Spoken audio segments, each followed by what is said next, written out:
juga yang kami hormati Bapak Makmun sekaligus sebagai pengasuh di Al-Falah.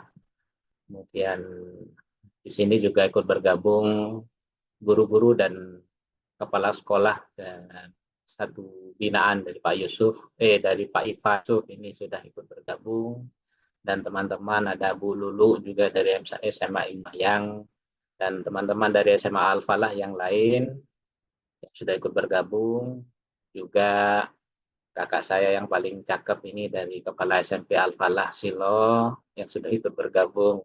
Semoga teman-teman yang lain juga menyusul. Alhamdulillah, sebagaimana disampaikan tadi oleh Bu Sulfa bahwa ini adalah kelanjutan dari HT yang sudah kita laksanakan kemarin di SMA Al-Falah. Tinggal satu pokok poin pembicaraan yang lain untuk melengkapi, yaitu terkait dengan P5 yang untuk pematerinya tetap kita menghadirkan Pak Syaiful Rahman. Berikutnya kami sampaikan terima kasih yang sebesar-besarnya kepada Pak Syaiful atas kesediaan waktu kembali bergabung membagi pengetahuan kepada kami semua, juga kepada tim kurikulum di SMA Al-Falah yang sudah menyiapkan segala hal terkait dengan pertemuan kita pada malam hari ini. Bapak Ibu guru yang lain yang ikut bergabung, kami sampaikan terima kasih. Semoga apa yang kita bicarakan pada malam hari ini bisa menjadi tambahan pengetahuan sebagai modal untuk mengembangkan pendidikan di lembaga. Kurang lebihnya dari penyelenggaraan acara ini kami mohon maaf yang sebesar-besarnya. Terima kasih. Assalamualaikum warahmatullahi wabarakatuh. Assalamualaikum warahmatullahi wabarakatuh. Selanjutnya pemaparan materi oleh Bapak Saiful. Kami persilakan kepada Bapak Saiful untuk menyampaikan materinya. Waktu dan tempat kami persilakan. Makasih Bu Sulfa. Mohon izin Pak Sauki, Bapak Ibu KS yang lain. Dari KS mana lagi Pak Sauki? Dari SMA 10 ya? November, Oh, 10 November ya. Pak Yusuf, kemudian SMAI ini ada Bu Guru, kemudian ini Yes. teman-teman yang lain juga. Siap. Oke. Pak Khalid juga hadir ini, alhamdulillah. Oke, makasih Pak Soki, Bapak Ibu yang lain. Bismillahirrahmanirrahim. Assalamualaikum warahmatullahi wabarakatuh. Waalaikumsalam. Alhamdulillah wa syukurillah kita panjatkan kepada Allah Subhanahu wa taala pada malam hari ini kita dipertemukan dalam keadaan sehat walafiat, meskipun kita melalui virtual meeting ya. Jadi itu orang-orang sakti yang mungkin bisa berkomunikasi secara maya ya. Jadi tidak tatap muka langsung, sekarang kita juga bisa, cuma menggunakan teknologi. Berarti kakek-kakek kita, nenek moyang kita udah teknologinya udah canggih dulu ya, udah canggih. Jadi Bu Sulfa guru fisika ya? Oh, guru biologi. Jadi Biologi, Pak. frekuensi kontak batinnya itu lebih kuat. Nah, kalau kita sekarang menggunakan gelombang elektromagnetik ini Bu ya. Oke. Salawat salam kita haturkan pada junjungan kita Nabi besar Muhammad Sallallahu Alaihi Wasallam. Semoga kita semua selalu mendapat syafaatnya.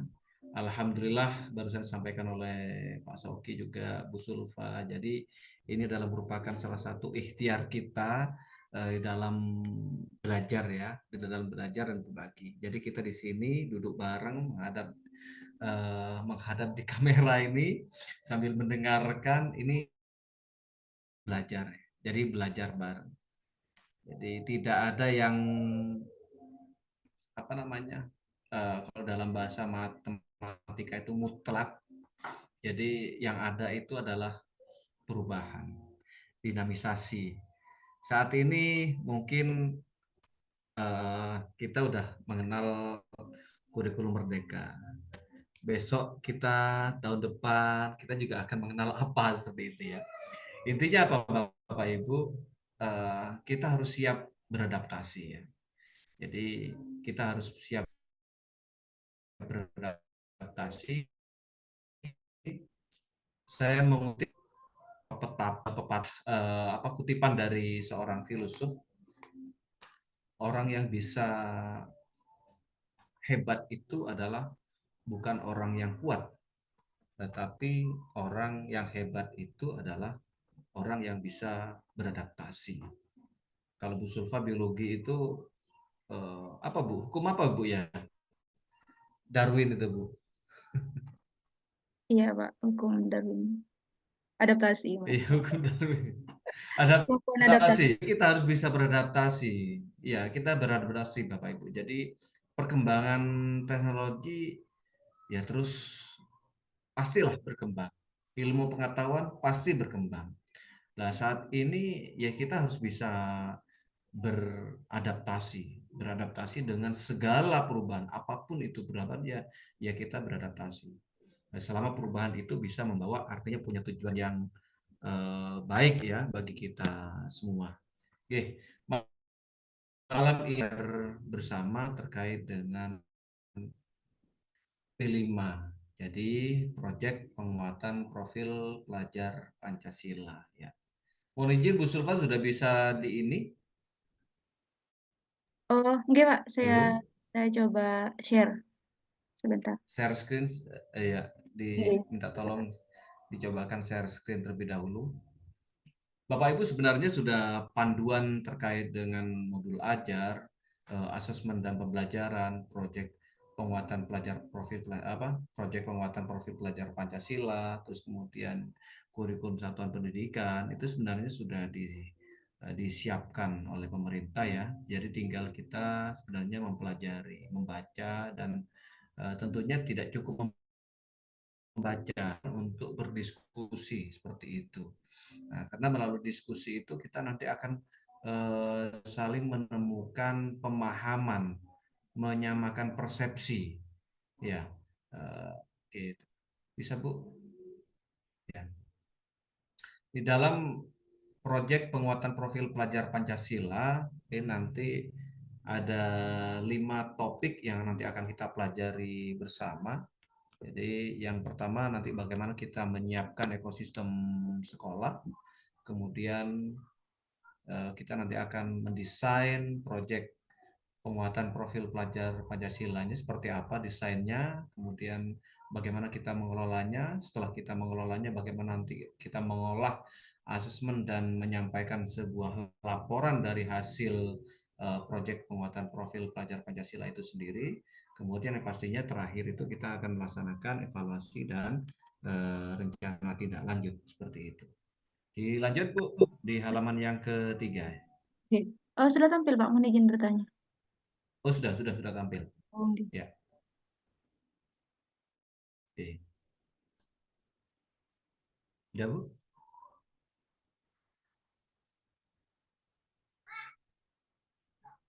Ya. Oke. Baik. Nah, bisa di-full-kan ya Bu ya. Bapak Ibu bisa melihat ini bisa memonitor dengan jelas? Nggak bisa. Nggak bisa ya. Kurang Mohon izin Bu, full. coba dari saya aja. Coba dari saya aja, saya jadikan co-host saya. Tidak mungkin. Bapak sudah saya jadikan co-host.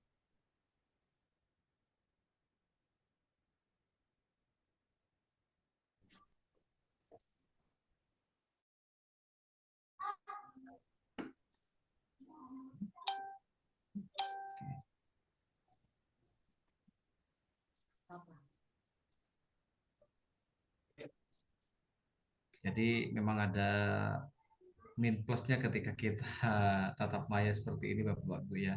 Jadi koneksi internet ini memegang peranan. Sudah tertampilkan Bu? Belum muncul Pak Saiful.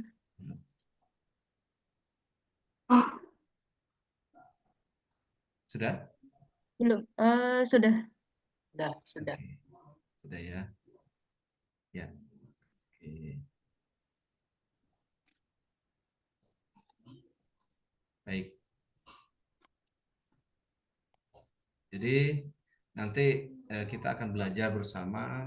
Yang pertama ya kita penyamaan persepsi, pemahaman konsep terlebih dahulu Bapak Ibu ya. Jadi sebelum kita melaksanakan proyek penguatan profil pelajar Pancasila ini, tentunya kita harus memahami ada 5 yang harus kita pahami di sini.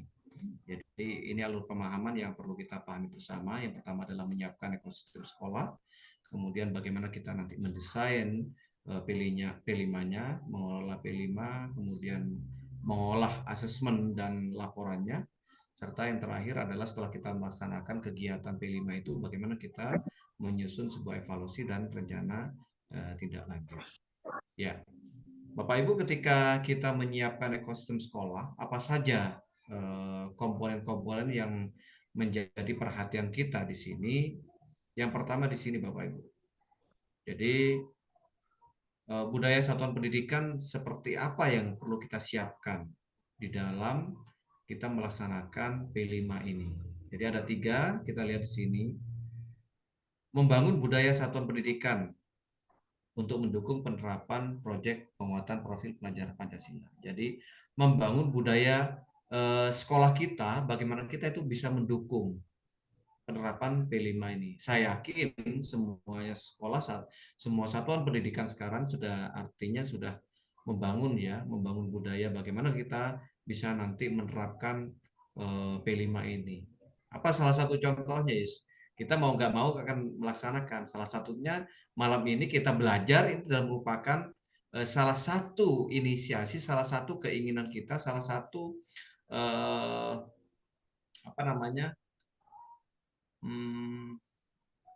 langkah kita membangun budaya bahwa nanti P5 itu bisa kita laksanakan.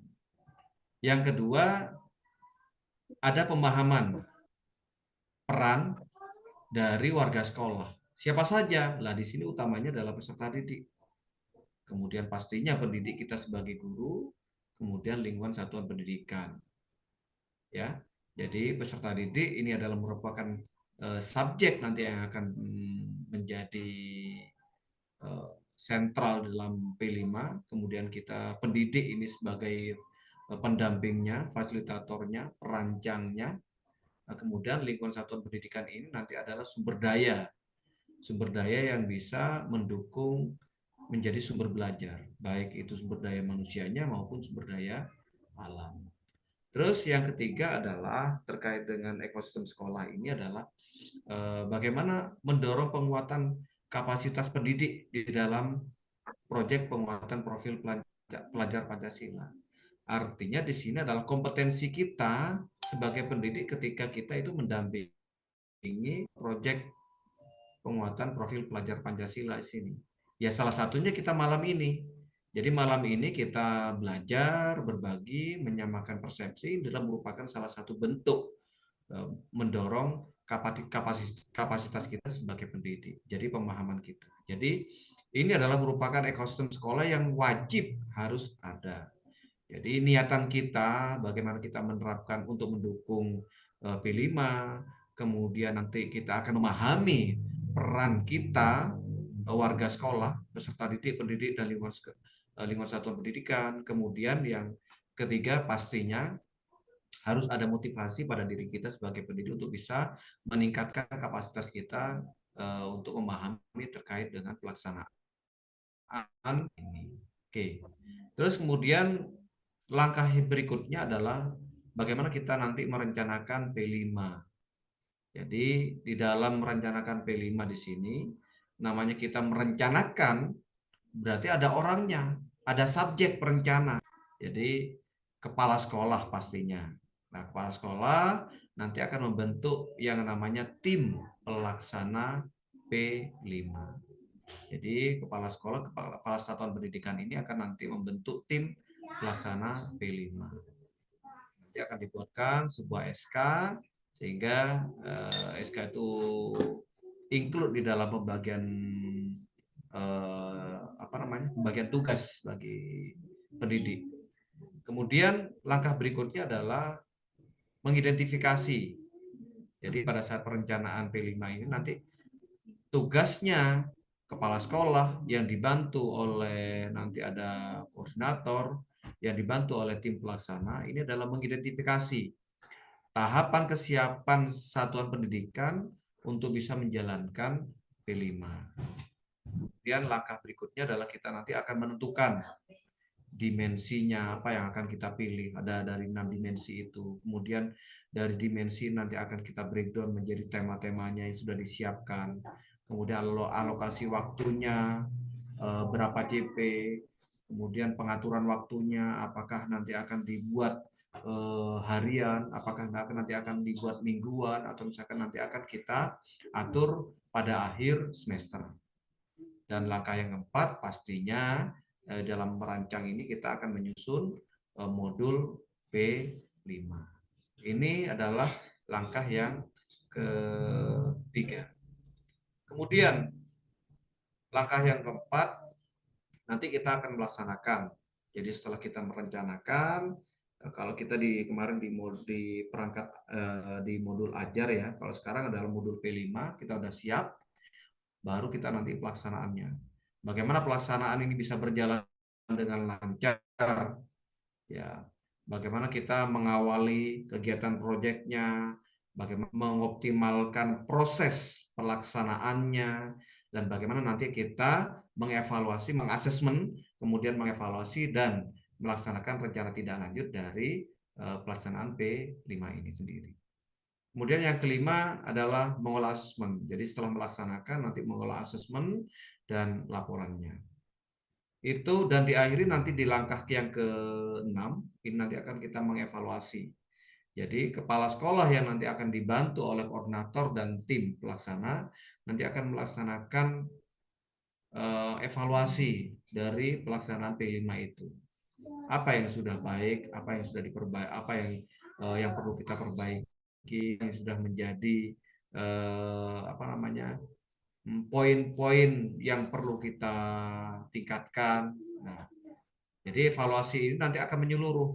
Evaluasi terhadap perencanaannya, pelaksanaannya, sampai dengan pelaporannya. Tentunya nanti berkaitan dengan subjek-subjek yang terlibat di dalam P5. Siapa saja, mulai dari pendidik, mulai dari peserta didik, termasuk juga nanti peran dari lingkungan di sekitar sekolah kita. Oke, dari sini mungkin Bapak Ibu bisa dipahami ya 6 langkah perlu kita pahami di dalam menyiapkan pelaksanaan P5 ini, Bapak Ibu. Ada pertanyaan dari sini? Belum ada ya? Belum, Pak. Oke, siap. Kita lanjut Bapak Ibu. Ini sekadar kita review saja terkait dengan apa itu profil pelajar Pancasila. Tentunya Bapak Ibu sudah memahami. Jadi apa sih profil pelajar Pancasila? Terus kenapa kok penting dilakukan proyek penguatan profil pelajar Pancasila? Terus gambarannya seperti apa? Landasannya apa? Kemudian manfaatnya kenapa kok dilaksanakan ini? Nah, itu. Di dalam kegiatan pembelajaran kita mengenal ada 3 ya. Jadi yang pertama adalah apa? Intrakurikuler, kemudian Co-kurikuler. co-kurikuler, kemudian Ekstra. Ekstrakurikuler. Nah, oke. Jadi intrakurikuler ini udah yang mencakup materi pelajaran.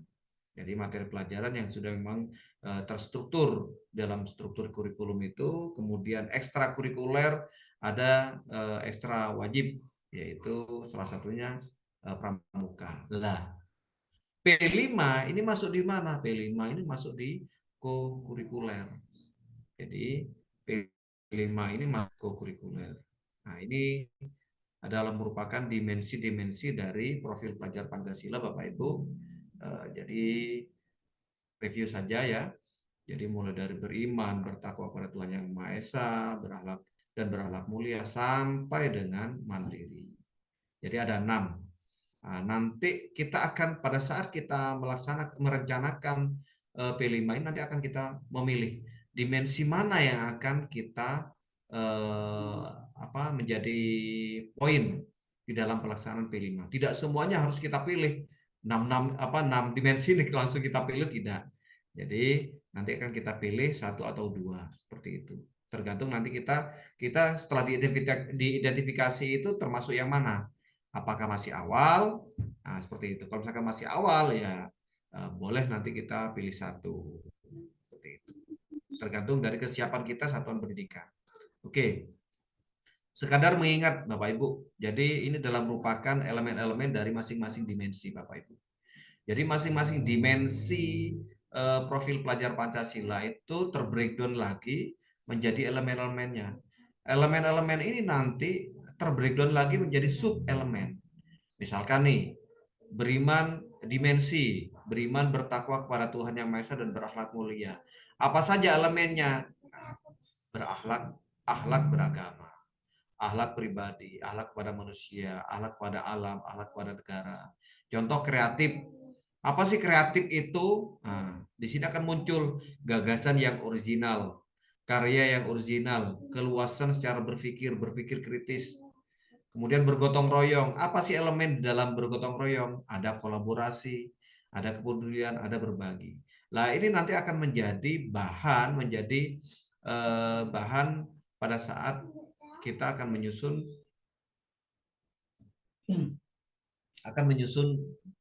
modul P5 ini. Oke, ini nanti akan kita sambung berikutnya. Berikut. Bapak Ibu, layar saya masih tertampilkan dengan baik?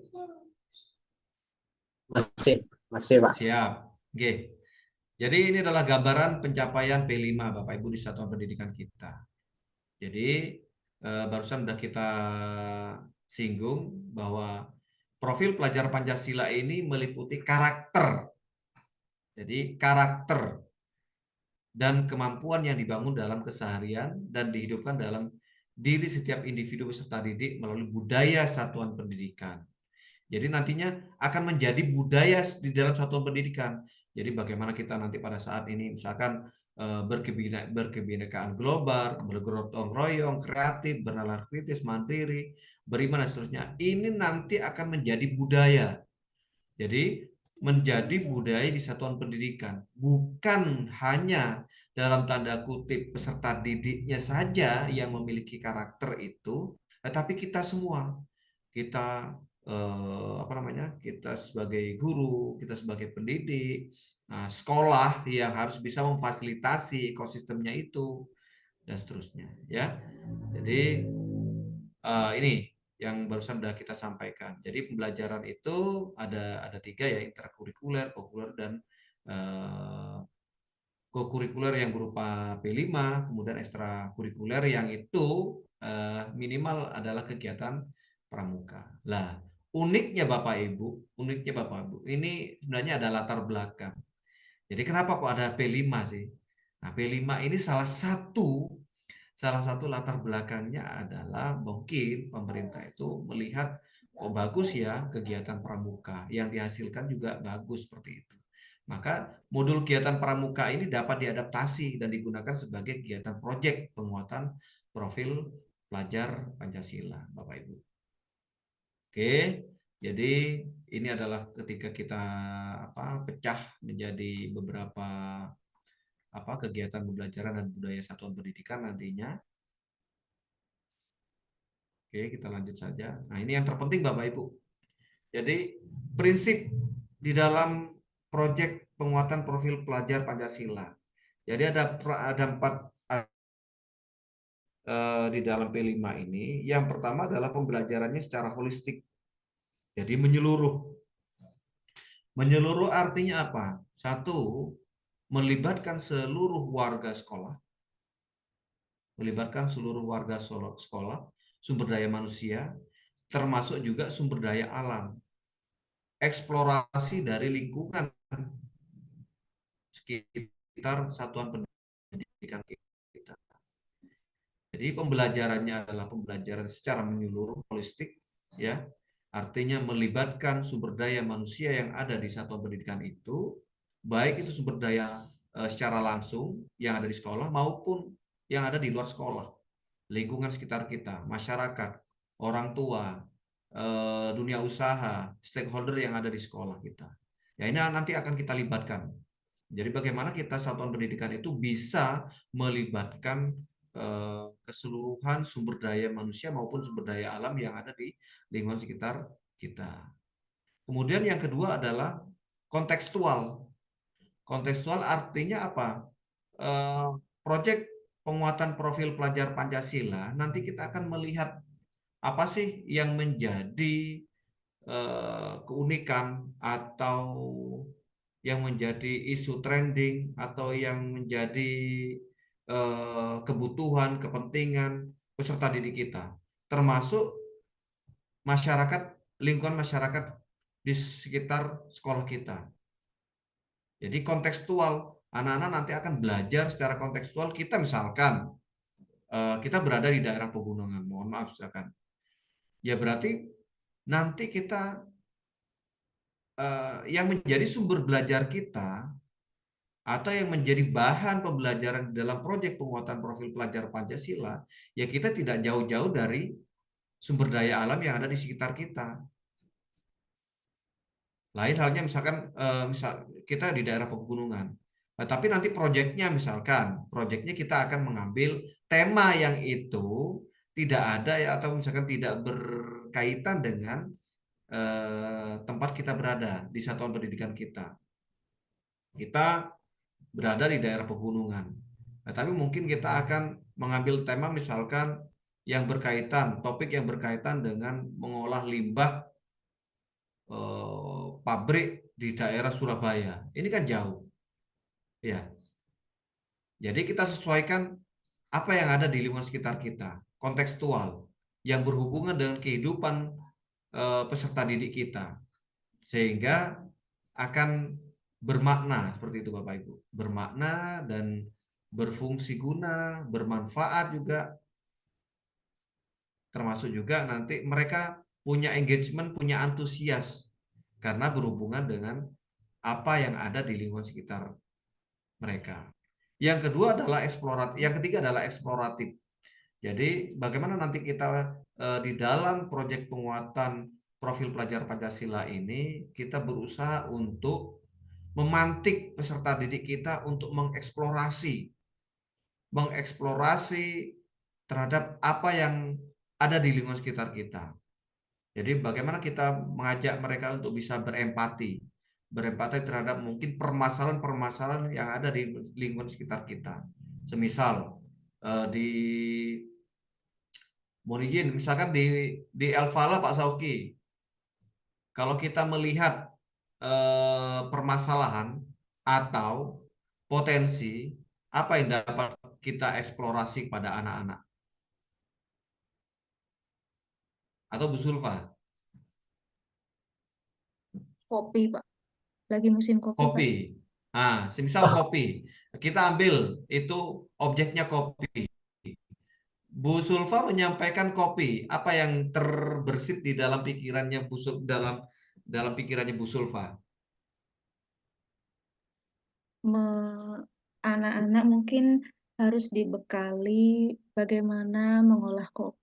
Selama ini mungkin di Silo sebagai penghasil kopi dijual aja oleh petani tanpa di sini. Mungkin pengolahan ada sih, ada beberapa UMKM dari mengolah. Ya. Tapi mungkin perlu diekspor lagi atau mungkin seperti riset di limbah kopinya mungkin bisa seperti itu. Ya, makasih Bu Sulfa. Jadi kita upayakan yang menjadi objek nanti di dalam proyek penguatan profil pelajar Pancasila itu yang itu berhubungan dengan lingkungan sekitar kita, lingkungan sekitar anak-anak kita, satuan pendidikan kita. Misalkan di daerah Silo, di SMA Al-Falah. Loh, ini kok ada sesuatu ya, ada sesuatu yang ini sesungguhnya kalau misalkan ini kita olah akan lebih kita olah menggunakan teknologi, ini akan mendatangkan harga jual yang lebih bagus. Mungkin yang saat ini misalkan kopi, oke lah dijual setelah dikeringkan, kemudian dijual begitu saja. Oh tidak ada pengolahan. Oh ada Pak, ada pengolahannya. Nah bagaimana cara pengolahannya? Apakah pengolahannya ada sesuai dengan standar yang itu bisa memberikan mutu atau kualitas yang baik?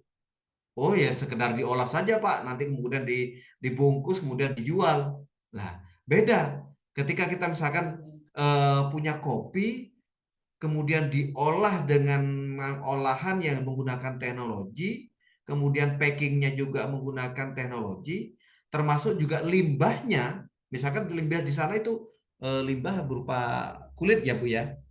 Jadi kulit kopi misalkan.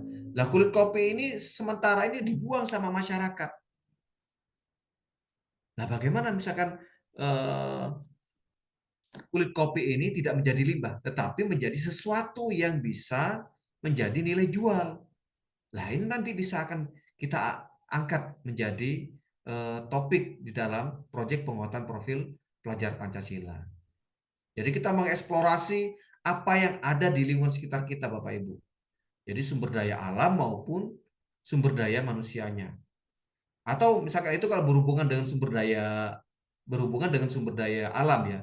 Kalau misalkan berhubungan dengan sumber daya manusia, apa misalkan yang menjadi permasalahan-permasalahan di lingkungan sekitar kita. Jadi kita bisa melihat potensi, bisa melihat masalah seperti itu. Misal saya ambil misalkan, oh di daerah saya ini kok setiap pelaksanaan pilkada atau pemilu kok kurang ini ya, kok kurang antusias ya. Nah, ini juga nanti akan menjadi bahan, oh menjadi suara demokrasi. Nah, temanya nanti ambil terkait dengan demokrasi. Nah, seperti itu. Sehingga permasalahan-permasalahan itu nanti oleh kita, satuan pendidikan, akan bisa terbantukan untuk terurai melalui proyek penguatan profil pelajar Pancasila. Jadi intinya Bapak Ibu, kita nanti ketika kita akan memilih sebuah topik dan temanya, semaksimal mungkin usahakan kita mengangkat apa yang menjadi potensi di sekitar kita atau apa yang menjadi permasalahan di sekitar kita. Oh, nggak ada masalah Pak, ya potensinya berarti yang perlu kita angkat. Oh, potensinya nggak ada Pak, berarti permasalahannya yang perlu kita angkat. Seperti itu Bapak Ibu. Nah, kemudian pastinya nanti berpusat pada peserta didik. Jadi bagaimana nanti kegiatan P5 ini adalah aktivitas yang lebih punya artinya interaktif dan aktif itu pada peserta didik. Jadi bukan kita sebagai pendidik, kita sebagai pendidik nanti akan cukup mendampingi, menjadi fasilitator, nah membantu. Jadi yang nanti akan yang akan bekerja mulai dari awal sampai dengan akhir itu adalah peserta didik kita. Oke, kita lanjut. Oke, manfaatnya udah pasti, barusan udah saya singgung. Jadi di dalam proyek penguatan profil pelajar Pancasila ini pastinya dalam memfasilitasi dan memberikan ruang kepada anggota komunitas dalam satuan pendidikan, baik itu peserta didik, kemudian pendidik, warga sekolah yang lainnya untuk dapat mempraktikkan, mengamalkan profil pelajar Pancasila. Tadi saya sampaikan di awal bahwa penerapan dari implementasi dari dimensi P5 itu bukan hanya fokus pada peserta didik. Kita juga sebenarnya oleh pemerintah itu diharapkan juga bisa mengimplementasikan itu. Jadi 6 dimensi itu bisa kita implementasikan. Bagaimana kita bergotong royong, bagaimana kita berpikir kritis dan seterusnya ya. Oke, dari sini Bu Sulfa mungkin ada pertanyaan Bu Sulfa? Sebelum Dari kita lanjut. yang lain mungkin dari saya mungkin belum ada. Oke. Teman-teman yang lain. Oke, Bapak Ibu yang lain mungkin ada ini. Monggo disiapkan kopi dan gorengannya Bapak Ibu ya, nyantai aja kita di sini ya. Oke. Kayaknya Bu Oke. saya sudah on audio ya. Mungkin ada pertanyaan? Oke, silakan. Ya, belum. Silakan. Oke, kita lanjut.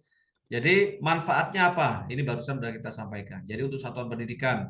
Jadi bagaimana nanti satuan pendidikan itu menjadi ekosistem yang terbuka, memfasilitasi keterlibatan masyarakat di dalam membangun budaya positif yang tentunya itu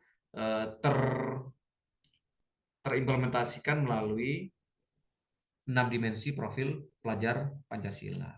Kemudian untuk pendidik, bagaimana nanti akan memberikan ruang dan waktu untuk mengembangkan kompetensinya, memperkuat karakter dan profil pelajar Pancasila bagi peserta didiknya dan dirinya sendiri. Bapak Ibu, ini menjadi catatan ya.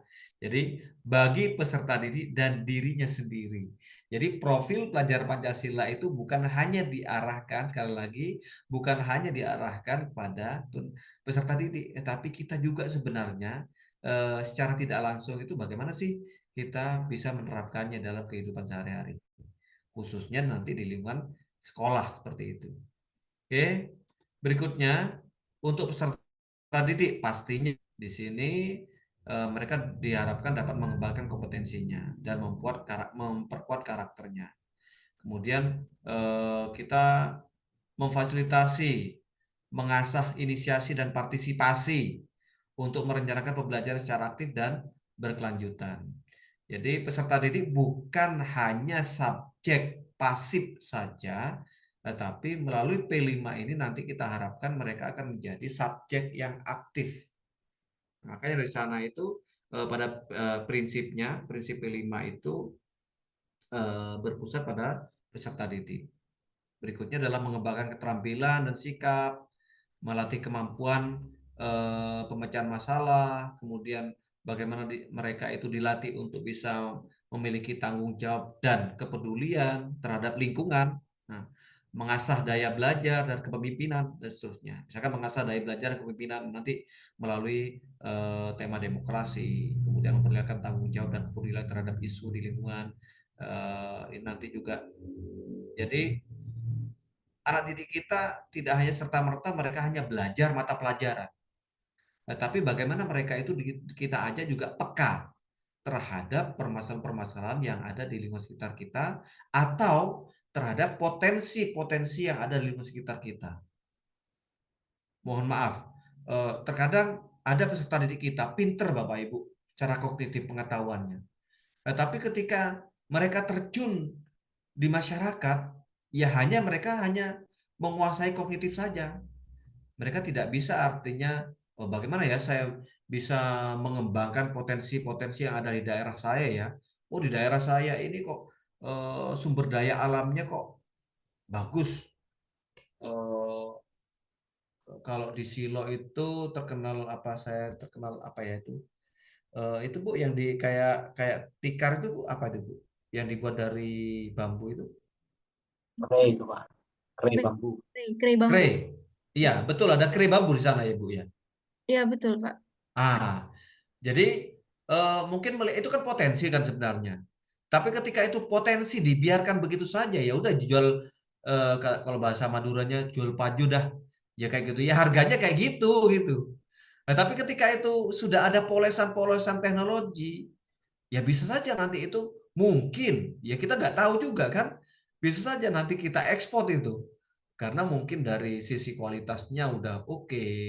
Nah, seperti itu. Saya ada teman dari Bandung, Bu. Saya ada teman dari Bandung itu dia punya olahan, orang tuanya punya olahan ini cengkeh. Punya olahan cengkeh. Awalnya hanya mengolah buah cengkehnya saja. Tapi karena dia itu mau belajar, nah ternyata yang diolah itu bukan hanya buah cengkehnya saja, Bu. Jadi sampai daun dan rantingnya itu loh diolah menjadi minyak cengkeh.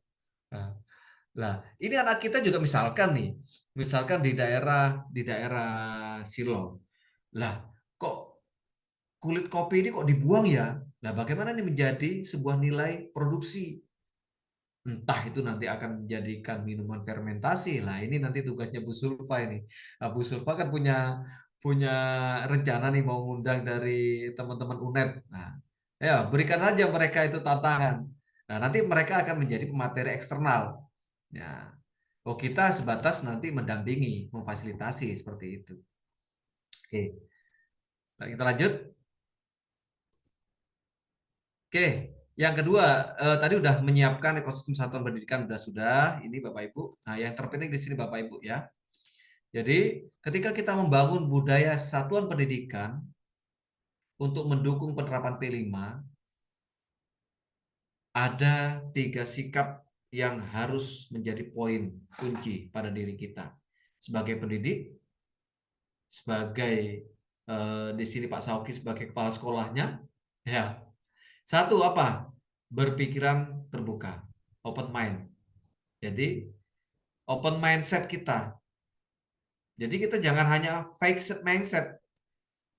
Wis cukup begini saja, cukup begini saja. Nggak bisa Bapak Ibu. Kalau kita hanya cukup begini saja ya mohon maaf. Seperti katanya peribahasa ya, apa? Kata dalam tempurung ya. Ya. Nggak apa-apa tempat kita di kaki gunung. Nggak apa-apa saya itu hidup di lereng raung. Tapi otak kita itu bisa kemana-mana. Ya, nggak apa-apa pada saat saya menyampaikan, nggak apa-apa kita ditempatkan di pot yang kecil. Tapi akar-akar motivasi kita, mindset kita itu harus menjulang kemana-mana.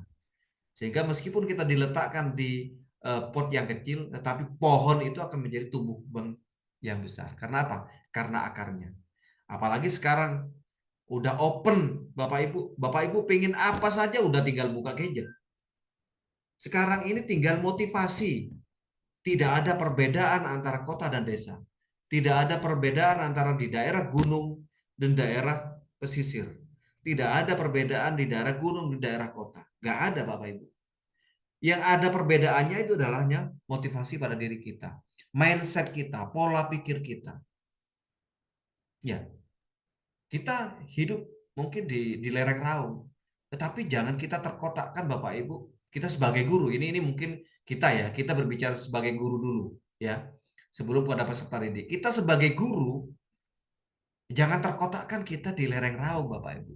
Tempat kita hanya di domisilinya kita di lereng raung, tapi kita harus wes butuh apa set. Nah, seperti itu Bapak Ibu. Jadi berpikiran terbuka. Yang kedua, ini adalah kekuatan kita Bapak Ibu, kolaboratif. Gak bisa nanti Pak Sauki sebagai kepala sekolah berjalan sendiri, gak bisa. Programnya bagus, tapi berjalan sendiri, ya berat juga. Ya, ada yang niup, tapi ada yang gembosi, repot. Apa? Ada yang mompa, ya sampai, mohon maaf, bahasa kasarnya Bu, misalkan ada yang mompa sampai ngentut-ngentut ya, tapi ada yang bocori, ya percuma. Makanya kekuatan kolaboratif di sini yang kita pentingkan Bapak Ibu. Iya, mobil didorong sampai, tapi ada di depan itu ada yang ganjel, ya nggak bisa juga, berat juga kita untuk berjalan bersama. Makanya kekuatan kolaborasi ini dipentingkan. Artinya apa? Di dalam satuan pendidikan harus sefrekuensi, harus satu persepsi. Kalau misalnya kita A, ayo A. Kalau misalnya kita B, ayo B. Ya kalau misalkan dalam ide gagasan itu udah biasa warna-warni ya. Nah, tapi ketika kita sudah memutuskan, kita akan memutuskan A. Ya berarti semuanya itu harus bisa sokong menyokong, gotong royong, saling berpegangan untuk bisa mensukseskan Bapak Ibu. Jadi mohon maaf, terkadang di dalam baik itu organisasi, satuan pendidikan, itu berat majunya kenapa? Meskipun di sana itu ada 1-2 orang yang itu brilian, tetapi tidak disokong dengan yang lain, berat jalannya Bapak Ibu. Kita biasa-biasa saja, tetapi kita bisa berkolaborasi, bisa bergotong royong, bisa bekerja sama. Sepotong roti bisa diangkat oleh banyak semut, meskipun semut itu kecil. Ya, ya kayak gitu Bapak Ibu. Jadi itu adalah kekuatan kolaborasi. Makanya di satuan pendidikan nanti PR kita bersama. Utamanya kepala satuan pendidikan dengan wakil kepala sekolahnya. Itu bagaimana kita menguatkan kolaborasi. Ini penting Bapak Ibu. Tanpa kolaborasi kita berat. Meskipun di sana sumber daya manusianya udah oke, sumber daya alamnya sudah oke, fasilitasnya sudah oke, nah, tapi kolaborasinya lemah, nah, berat Bapak Ibu. Oke, terus yang ketiga adalah senang mempelajari hal baru. Ada hal baru, segera pelajari Bapak Ibu. Nah, ini budaya-budaya yang memang harus kita tanamkan pada diri kita, kepada satuan pendidikan kita, kepada anak-anak di kita. Ada yang baru segera pelajari, ada yang baru segera pelajari. Saya masih ingat, mohon maaf, ini saya berikan kunci saat ini kepada Bapak Ibu ya mungkin ya. Ya, semoga ini bisa Bapak Ibu mungkin ya kalau bermanfaat boleh diambil. Satu kalimat saya masih ingat dari kepala sekolah, mohon maaf, dari guru saya waktu SMA.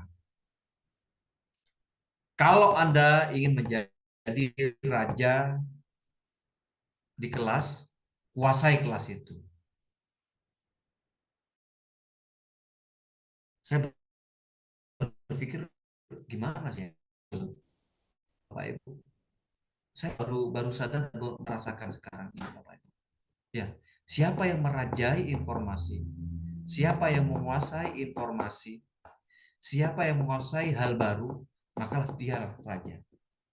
Sekolah Bapak Ibu boleh di gunung. Sekolah Bapak Ibu boleh di pinggiran. Tapi kalau misalkan Bapak Ibu update terlebih dahulu sebelum sekolah-sekolah yang ada di lainnya, Bapak Ibu menjadi raja. Percaya Bapak Ibu. Coba buktikan. Saya yakin. Saya yakin. Mohon maaf, sekadar berbagi, Bu Sulfa. Ya. Saya tuh senang Bu Sulfa kalau misalkan ada hal baru, segera saya pelajari. Ya. Jadi sebelum informasi itu masuk ke kabupaten, sebelum informasi itu masuk ke provinsi, udah saya serap dulu itu misalkan, oh ini hal baru ini. Ini hal baru ini, perlu kita pelajari, ini perlu kita pelajari. Dan kita gerakannya jangan, mohon maaf, jangan biasa-biasa saja. Harus luar biasa. Kalau mungkin, misalkan nih Bu Sulfa, aduh kok repot ya saya nembus di daerah kabupaten. Aduh kok repot ya saya mau nembus di daerah di sini. Langsung aja bergerak underground, Bu. Belajar apa yang belum dipelajari banyak orang. Anak-anak kita ajak ke sana, Bu. Mohon maaf, misalkan saya, kenapa kok Pak Saiful? Ada yang bertanya, Pak Saiful dapat informasi dari mana, Pak? Kok bisa ikut kegiatan trainer di Kemendikbud? Loh, informasinya belum nyampe di kabupaten, informasinya belum nyampe di provinsi, ya kita harus cari. Lah itulah. Jadi berpikiran terbuka, open mind. Jadi open mindset kita. Kita harus aktif mencari Bapak Ibu. Kita harus bisa mau mempelajari hal-hal yang baru. Oke, lanjut. Ini masuk ke bab motivasi nanti ini. Ya mohon maaf Bu Sulma. Oke. Biar tidak kehilangan esensinya ini ya. Lanjut. Oke. Nah ini Bapak Ibu, jadi tadi disampaikan bagaimana peran kita sebagai pendidik, nanti peserta didik dan lingkungan satuan pendidikan. Jadi ini ada beberapa komponen yang terkait dengan pendidikan di satuan pendidikan. Jadi pastinya ada kepala sekolah, kemudian ada pendidik, ada peserta didik, ada komite sekolah, ada masyarakat dan mitra ya. Oke, ada beberapa peran. Jadi tidak perlu saya banyak sampaikan di sini. Peran satuan pendidikan pastinya nanti kepala sekolah pasti akan membentuk tim pelaksana proyek ya, mendampingi, membangun komunikasi dengan stakeholder yang ada, terus mengembangkan komunitas praktis yang ada di sekolah, melakukan coaching apabila itu terjadi sebuah apa namanya ya, mungkin ada rintangan, halangan. Nah, kepala sekolah nanti harus menjadi coaching nih pada anak buahnya, merencanakan, melaksanakan, dan merefleksikan. Ini tugas dari kepala sekolah nantinya. Oke. Bu Sulfa, apakah sudah dibentuk tim pelaksana proyek? Sudah, Pak. Tim pelaksana proyek apakah sudah dibentuk? Sudah ya? Masih Oke. koordinator. Pendidik. Oke. Lah ini pendidik Bapak Ibu nanti tim pelaksana ini pendidik masuk di sini. Ada perencana proyek. Jadi perencana proyek ini nanti koordinatornya. Semisal Bu Sulfa. Ya biasanya diambil dari Wakakurikulum. Biasanya seperti itu. Kemudian nanti ada fasilitatornya. Fasilitator biasanya kalau di sekolah saya, Bu, itu ditunjuk wali kelasnya, fasilitatornya. Nah, kemudian di sini ada pendamping. Jadi guru-guru yang mengajar di kelas itu. Misalkan di kelas 10 ya mereka yang tidak menjadi fasilitator, mereka akan menjadi pendamping pada saat yang standar harus ada. Tapi ketika nanti di lapangan, tidak ada. Yang penting ada namanya saja dulu, Bu. Di dalam pelaksanaan itu masih belum maksimal, itu biasa.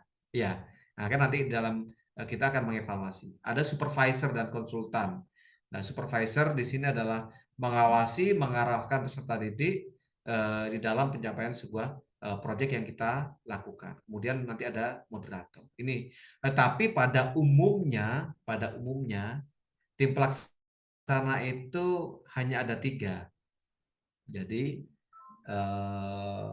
apa namanya tadi, koordinator, kemudian fasilitator dan pendamping itu. Oke, kita lanjut.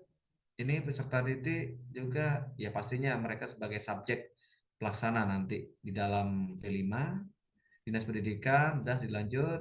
Oke, komite dan masyarakat sekolah ya. Nanti bagaimana kita nanti satuan pendidikan, tim pelaksana di sini di bawah koordinator dari seorang koordinator dan kepala sekolah nanti memberdayakan peran serta dari komite dan masyarakat yang ada di lingkungan sekitar kita atau mitra.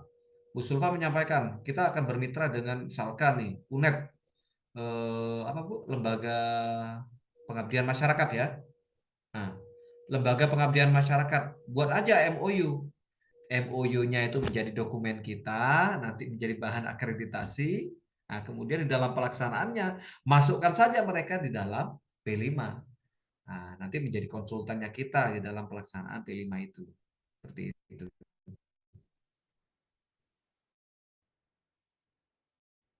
Oke, oke, di sini. Nah, ini.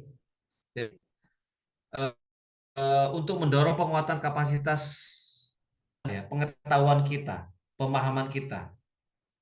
Jadi ada kapasitas dasar, ada kapasitas lanjutan. Apa saja kapasitas dasar itu? Kita memahami tentang pembelajaran berbasis proyek PBL, Project Based Learning. Kemudian kita memahami tentang diferensiasi, asesmennya seperti apa, kemudian kita melakukan refleksinya di dalam P5 seperti apa, bagaimana kita itu strategi bertahan, pendampingan. Ini adalah kapasitas dasar yang harus dimiliki oleh kita semuanya yang menjadi tim pelaksana. Jadi mulai dari koordinator sampai dengan pendamping. Kapasitas lanjutan. Nah, ini akan lebih baik lagi kalau misalkan kita memiliki bagaimana kita manajemen kelas dalam belajar berbasis proyek, tim teaching, nah kolaboratif, proses desain project, design thinking. Saya ada materinya, design thinking. Jadi EDP, Bapak Ibu, kalau kenal EDP, engineering design process, lah ini nanti salah satunya bisa dimanfaatkan dalam P5. Jadi mulai dari kita empati, observasi, kemudian mencoba, melakukan, uji coba, nah terus seperti itu. Terus pelibatan dari masyarakat atau stakeholder yang ada di lingkungan sekitar kita. Ini penting. Jadi kapasitas ini adalah merupakan kompetensi yang harus kita miliki, Bapak Ibu. Ya minimal kita punya 6 kompetensi dasar ini, kapasitas dasar ini, Bapak Ibu. Oke. Nah, ini nanti berkaitan kita posisi kita di mana, Bu Zulfa? Apakah kita di tingkat awal atau di mana seperti itu ya? Oke, kita lihat ntar lagi. Oke. Jadi ini kapasitas dasar Bapak Ibu. Jadi komponennya apa? Misalkan pembelajaran berbasis proyek, berarti kita sudah memahami pembelajaran berbasis proyek, manfaat seperti apa, strategi seperti apa, contohnya seperti apa, manajemen pelaksanaan seperti apa. Apakah kita sudah pernah melakukan? Nah ini yang terpenting. Oke, strategi diferensiasi seperti apa, memahami perkembangan belajar peserta didik, mengidentifikasi cara belajar dan minat, kemudian strategi pengelompokan berdasarkan profil peserta didik. Jadi ini pembelajaran berdiferensiasi. Ini kalau di guru penggerak sudah dipelajari. Bapak Ibu meskipun bukan guru penggerak juga bisa mempelajarinya juga. Asesmennya juga seperti itu. Jadi bagaimana kita melakukan memilih jenis asesmennya, pengembangan asesmennya, sampai dengan penyusunan dan pemanfaatan portofolio. Oke, kita lanjut saja. Oke, ini juga kapasitas berkelanjutan. Ini Bapak Ibu, nanti Bapak Ibu bisa baca filenya sudah saya berikan ke Bu Sulfa. Oke, dari sini mungkin ada pertanyaan terlebih dahulu, Bu. Kita buka ruang diskusi terlebih dahulu terkait dengan ini. Mungkin ada yang bertanya. Mungkin dari teman-teman ada yang mau ditanyakan, jadi mungkin langsung kita diskusi, jadi biar enak begitu. Jadi kita tidak gampang lagi tentang pemahaman kita tentang P5. Kami persilakan teman-teman boleh di kolom chat atau langsung.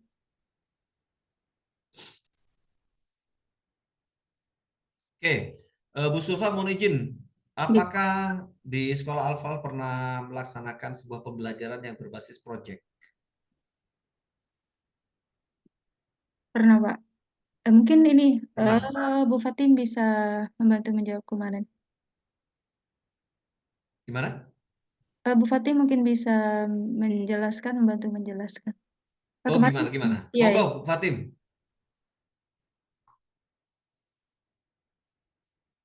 Mohon izin Pak Saiful. Siap, G. Di fisika pernah buat proyek roket air. Oh, roket air. Ya. Penerapan dari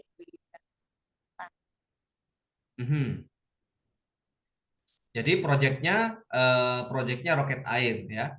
Nah, sebelum menghasilkan produknya adalah roket air. Nah, pelaksanaannya berapa ini Bu? Pelaksanaannya berapa minggu? Kalau pelaksanaannya dari proses pembuatan itu saya beri waktu 2 minggu. 2 minggu. Proses pembuatan sampai benar-benar finish dan ready. 2 minggu setelahnya kita langsung turnamen Pak. Saya buat turnamen. Oke, ya. Sebelum melaksanakan proyek itu apa yang dilakukan oleh Bu Fatim? Menjelaskan materi dan tahapan-tahapan dalam pembuatan. Oke, ya. Jadi itulah salah satu mungkin yang sederhana yang kita lakukan di dalam belajar berbasis proyek. Jadi untuk di dalam proyek ini biasanya itu adalah menghasilkan produk. Nah, produk itu bisa di dalam bentuk produk fisik maupun juga produk non fisik, Bapak Ibu ya. Jadi perlu kita pahami bersama bahwa dalam pembelajaran berbasis proyek ya, itu produknya bisa dalam bentuk fisik maupun non fisik. Yang Bu Surah, yang Bu Fatim barusan karena ada berkaitan dengan fisika, nah ini produknya berupa fisik. Apa produknya? Yaitu roket air ya, roket air. Nah di dalam produk roket air ada pelaksanaannya. Mereka mulai dari merakit dan seterusnya ya. Ada uji cobanya juga ya Bu ya.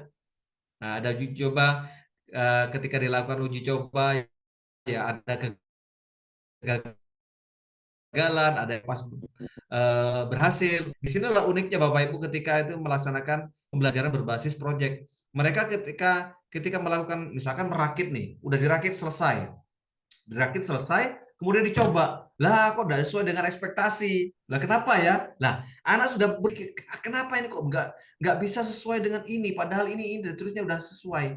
Lah mereka akan mencari faktor-faktor yang akan menjadi penyebab tidak bisanya berfungsinya seperti yang kita harapkan, seperti itu. Nah, sebelum mereka itu praktik, pastinya tadi Bu Fatim memberikan materi pemahaman terlebih dahulu. Jadi mungkin materi-materi konsep-konsep yang berkaitan dengan roket itu ya Bu ya. Jadi mungkin ada gaya gravitasi atau misalkan kecepatan atau seperti apa, tekanan dan seterusnya, seperti itu kan ya. Nah itu adalah salah satu dari proses pembelajaran berbasis proyek. Kemudian diferensiasi, asesmen. Apakah ini sudah juga pernah dilakukan, Bu? Iya. Iya ya. Oke ya. Jadi cara bertanya, pendampingan, saya kira ini udah kapasitas apa namanya kompetensi dasar ini ya. Rata-rata Bapak Ibu semua udah memiliki. Terkecuali mungkin yang pembelajaran yang berbasis project. Ada dibentuk tim teaching, Bu? Dengan guru yang lain? Dulu pernah dengan Bu Zulfa. Oh, dengan Bu Sulfa. Proyeknya? Di kimia. Ada desain proyeknya? Ada. Ada Pak Ada dulu. desain. Oke lah, udah masuk itu kan desain proyeknya mulai dari persiapannya seperti apa, perencanaannya seperti apa, pelaksanaan seperti apa, nanti evaluasi seperti apa, kan seperti itu kan? Ya. Terus apakah kita melibatkan di luar sekolah kita, misalkan masyarakat atau misalkan, oh ini kok ada mahasiswa ya, mahasiswa fisika yang pernah eh, juara terkait dengan lomba ini, pernah enggak? Enggak. Belum pernah. Lah, ini nanti seperti Bu Sulfa kan kemarin menyampaikan, oh saya Pak nyoba akan melibatkan dari lembaga pengabdian masyarakat di UNED. Lah, itu termasuk. Jadi kapasitas lanjutan ini udah nantinya. Oke? Oke, mungkin ada pertanyaan yang lain mungkin? Bapak Pak, saya izin bertanya Pak Saiful. siap. Dalam P5 ini apa memang harus ada gelar karya nggih, Pak? Jadi baik itu di akhir kegiatan P5, apakah memang wajib ada gelar karya atau sebenarnya itu nggak wajib begitu? Ya. Ya. Eh, banyak banyak yang apa namanya? Terperangkap bahwa tapi sebenarnya gelar karya. Nah, tapi gelar karya itu sebagai bentuk memfasilitasi dan mengapresiasi terhadap apa yang sudah dilakukan oleh peserta didik kita. Oh, dalam waktu 1 bulan, anak didik kita ini melaksanakan P5, udah punya produk. Nah, kalau misalkan produk itu sudah biarkan begitu saja, sudah gimana ya? Kalau misalkan kita berikan fasilitasi tempat untuk bisa ini loh. Mereka itu sebenarnya kan gelar karya itu kan mereka ingin mempresentasikan kan. Ingin mempresentasikan ini loh karya saya. Saya setelah saya melakukan proyek P5 sebulan dipamerkan. Nah, bentuk dipamerkan ini sebenarnya kita satuan pendidikan itu adalah memfasilitasi apa yang sudah mereka lakukan. Apakah wajib? Tidak. Nah, tapi kalau misalkan itu dilakukan akan lebih baik. Ya, mereka juga bangga dengan apa yang sudah dilakukan, mereka juga bangga terhadap produk yang sudah dihasilkan, termasuk juga orang tua atau stakeholder yang ada di luar itu akan mengenal kita. Mengenal dari apa? Oh, ternyata anak-anak Silo ini kok bisa seperti ini ya. Wah, hebat. Nah, itu. Nah, itu sebenarnya bagian dari branding kita, Bu. Branding kita sebenarnya. Tidak wajib. Nah, tapi kalau misalkan itu dilakukan akan lebih baik. Ada nilai plusnya. Seperti itu ya. Ya, gimana Bu Zulfa? Nggih, Pak.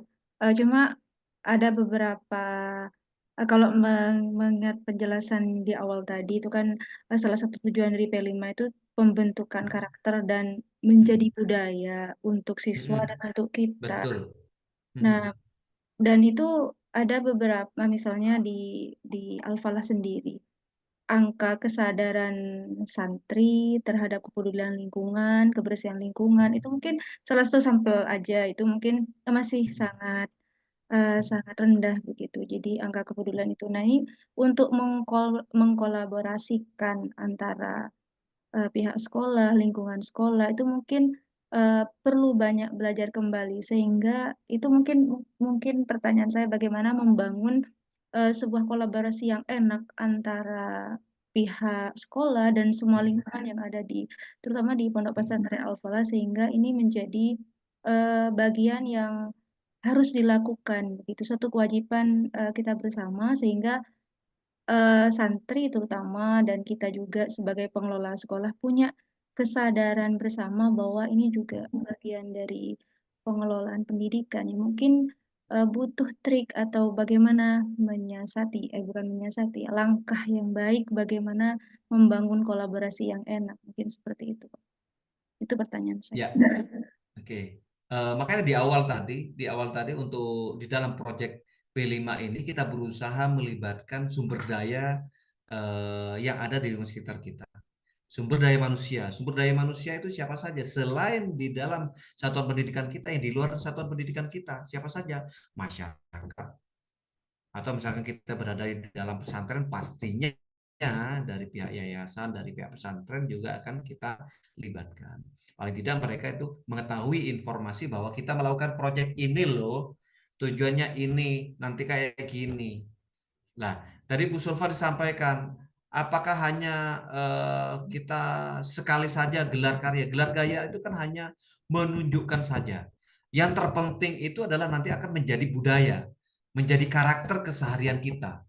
Semisal gampangannya misalkan, oh di lingkungan sekitar sekolah kita ini kok masyarakatnya biasa membuang sampah di mana namanya? Di sungai ya. Ya.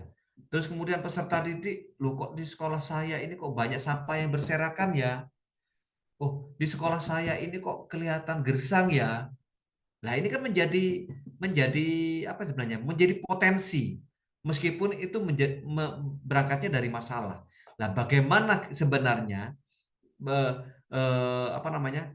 P5 itu bisa menyadarkan kita semua, utamanya peserta didik, sehingga kita punya budaya bersih, ya, budaya kita misalkan merawat lingkungan dan seterusnya. Itu Bu, yang terpenting itu adalah menjadi budaya dan karakter, Bu. Jadi tidak hanya insidental saja. Rata-rata kita kan hanya insidental. Selesai ini udah selesai proyek P5 kemudian tutup dengan gelar karya, ya sudah selesai. Nah, tidak ada keberlanjutan. Sebenarnya yang terpenting adalah keberlanjutannya ini, Bu. Nah, keberlanjutan. Makanya tadi juga saya sampaikan bahwa produk itu bukan hanya dalam bentuk produk fisik, tapi produk dalam bentuk produk non fisik. Produk non fisik itu apa? Dan bisa dalam bentuk itu adalah karakter. Ada perubahan karakter seperti itu. Kalau misalkan yang berupa fisik nih, oh kok banyak limbah ya? Kok banyak limbah kopi ini terusnya. Bagaimana limbah kopi itu kita jadikan misalkan pupuk organik atau menjadi pupuk apa itu yang dikasih itu dimasukkan dalam botol kita fermentasi itu apa? Mol.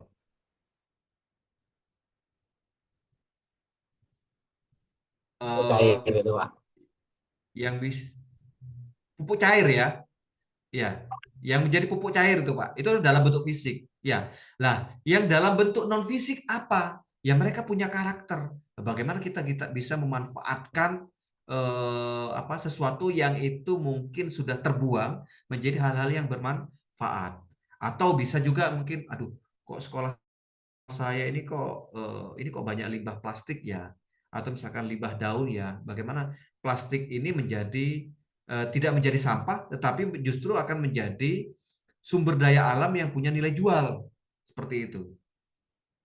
Jadi saya tekankan kembali Bapak Ibu, yang paling penting itu adalah nanti pembudayaan dan pembiasaan Bapak Ibu. Sehingga itu nanti akan menjadi karakter.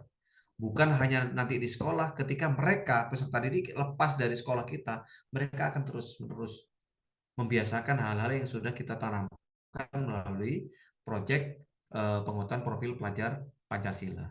Seperti itu Bu Zulfa. Ada lagi mungkin yang lain? Pak Farid. Ya Pak. Nah, mau tanya nih Pak. Oke, monggo. Saya di sana, Pak. Nih, saya betul ngajar sosiologi.